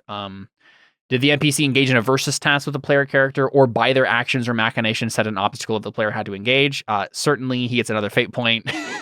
Garm, everything about Garm's situation here has made it harder for you guys all the time. Did the character strike a blow against any of the player characters? No. They notable wound. Nope. Narrative victory. Not really. Yeah, he just kind of made your life a little bit more complicated. That's pretty much it. And then successfully got the ship repaired, but he smuggled. Yeah, I don't know if it gives you for that's for them, like a narrative victory for them. Oh, right. Has no apparent mechanical benefit, but forces the player characters to reevaluate their strategy or plan of action for future sessions. Not really. Yeah. Okay, empathy. It is an OB1 empathy test to provide sanctuary to someone in immediate need, speak out against injustice or cruelty, console the grief-stricken or angry. Ryu, you can get an OB1, and if this matters for you, you can get an OB1 empathy test for advancement for consoling Fang. Yeah, one routine there for you, Ryu. Right, taking a moment to. Sorry, I was unmuted. Yeah, I got it. Yep. Taking the side of the underdog is OB2, if only because they would otherwise be alone. I mean, honestly, I guess that's not why you did it. If Garm had nothing to offer you and you had helped him, like sided with him against the thugs anyway, that would have been empathy tests for you guys. But you were doing it for selfish reasons. You needed your ship repaired. Let's see. Tending another's wound. No wounds were actually tended. Dissuading someone from enacting revenge. Protecting someone from physical harm. Yeah, Olivia, your character can take probably a test here for protecting the ship again. Protecting the defenseless mechanic. What do I do? Let's take a look. Empathy. Oh, never mind. This is too low for you. No. You need at least a 4. Let's see. Nope. Sticking your neck out for someone who doesn't deserve it. Joining someone in a quest to right or wrong.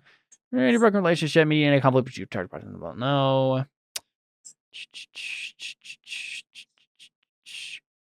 I don't think anything else has come up here that I'm seeing.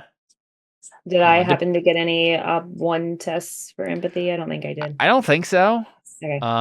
You just kind of like you did the opposite. You just like told him what's what. You didn't not console Garm or anyone else in any way. You didn't really provide sanctuary in the sense that empathy is wanting us to think about it. You didn't speak out against injustice or cruelty. You didn't really protect someone from physical harm in the same sense, I guess. So maybe. No, actually, well, I guess yeah. Actually, all of you did this. In various capacities. Yeah, Elwyn and Ryu, you can take whatever an OB2 empathy test for yours is. Dang it. I don't need that. I need routines. So yeah, Ryu, that'd be a difficult test for you, which you do need. You need one of those. On what? On empathy. Sorry. Because you protected Elwyn, right? You came into her defense when she was being attacked by the thugs. So cool. All right, cool. Yes, a little bit of empathy there. But I think. Man, I guess I gotta be nice to people. If you want empathy, certainly, yeah. You want your light side of the force to grow. Cool. Yeah. So for next time, what are we thinking about? Like our beliefs for next time at all? Like, I just want to get a sense of like what we want next session to look like. Are we basically? Here's a question: Are there going to be a lot of conversations happening on the ship or in port before you guys get to Coruscant, such as with Garm figuring out the thing with the Beskar, interrogating the Mandalorians? Is that all happening before you get to Coruscant? I'd imagine yes. Before we talk to anyone else, we should try. We gotta figure stuff out. That makes sense to you. I imagine some Fang. Conversations need to happen, but not everything. I don't think everything's going to be in the ship, though. No, yeah, mainly just we're gonna have to like when we get there. We're gonna have to. I want to properly fix the ship. Like I know he did fix it, but it's like I want to make sure that like okay, this isn't just gonna get us from one planet to the next. Like, I thought we were going to do that in the middle planet. Well, right, you could, but I think the idea is that he's trying to get to Coruscant as quickly as possible. Yeah. So up to you, Alyssa. You could try to get more repairs into the first starport you get to, if that's what you're thinking. Well, that's what I was thinking. Okay. All right. Yeah, that makes sense. Yeah. So there might be a little bit of time there at least to try to get I think, fixed. and Elwyn would want to try to make an ally while there. So sure. Yeah, make an ally while there. Okay, so I should plan a little bit of whatever in this system you're going to. We can have any conversation with Garm and figuring out the Beskar thing can happen there. Fang can interrogate the Mandalorians if he would like. We can find some more repairs for the starship. And then probably figure out, you can make an ally. And then honestly, you could just try to contact the Jedi Order from here too, right? And just get some preliminary advice and like information from them. Or at least let them know we're coming and that we're still alive. Okay. I cool. want to. I plan to write a belief about Fang. Like, I think Ryu's concerned about him. Yeah. Falling to the dark side and wants to make sure he doesn't. Cool. Yeah, we can take it a little bit slow next time and just like have those conversations because it's just been. I could have that anywhere we go, but I do want to talk to him. Yeah, No, I mean, I do like having the time, and I think, because I think that would also give, I think I might put a belief in there with Fang about contacting his one of his relationships. Okay. So, yep. Yeah, we can do it. All right, sounds good. I'll plan a starport that you guys can, an interstellar outpost, if you will, that you can hang out at next time and do a bunch of stuff. Definitely like in chat, if you had anything about sorry, what I was going to say is Elwyn, if Elwyn wants to get repairs on the ship properly, it's going to take like 2 days, right? So that means that you guys will have plenty of time to do stuff, such as Chad, if you wanted to do any science stuff in the meantime as well, that would be a time to do it, right? Any work on examining the Beskar or making some chemist stuff. Yeah, cool. Sounds good. Well, there you go. We can probably call it for now, and let's after we sign off, let's try to figure out our next scheduled time if we can, and take a look at November. But thanks for playing, guys. Thank you for watching.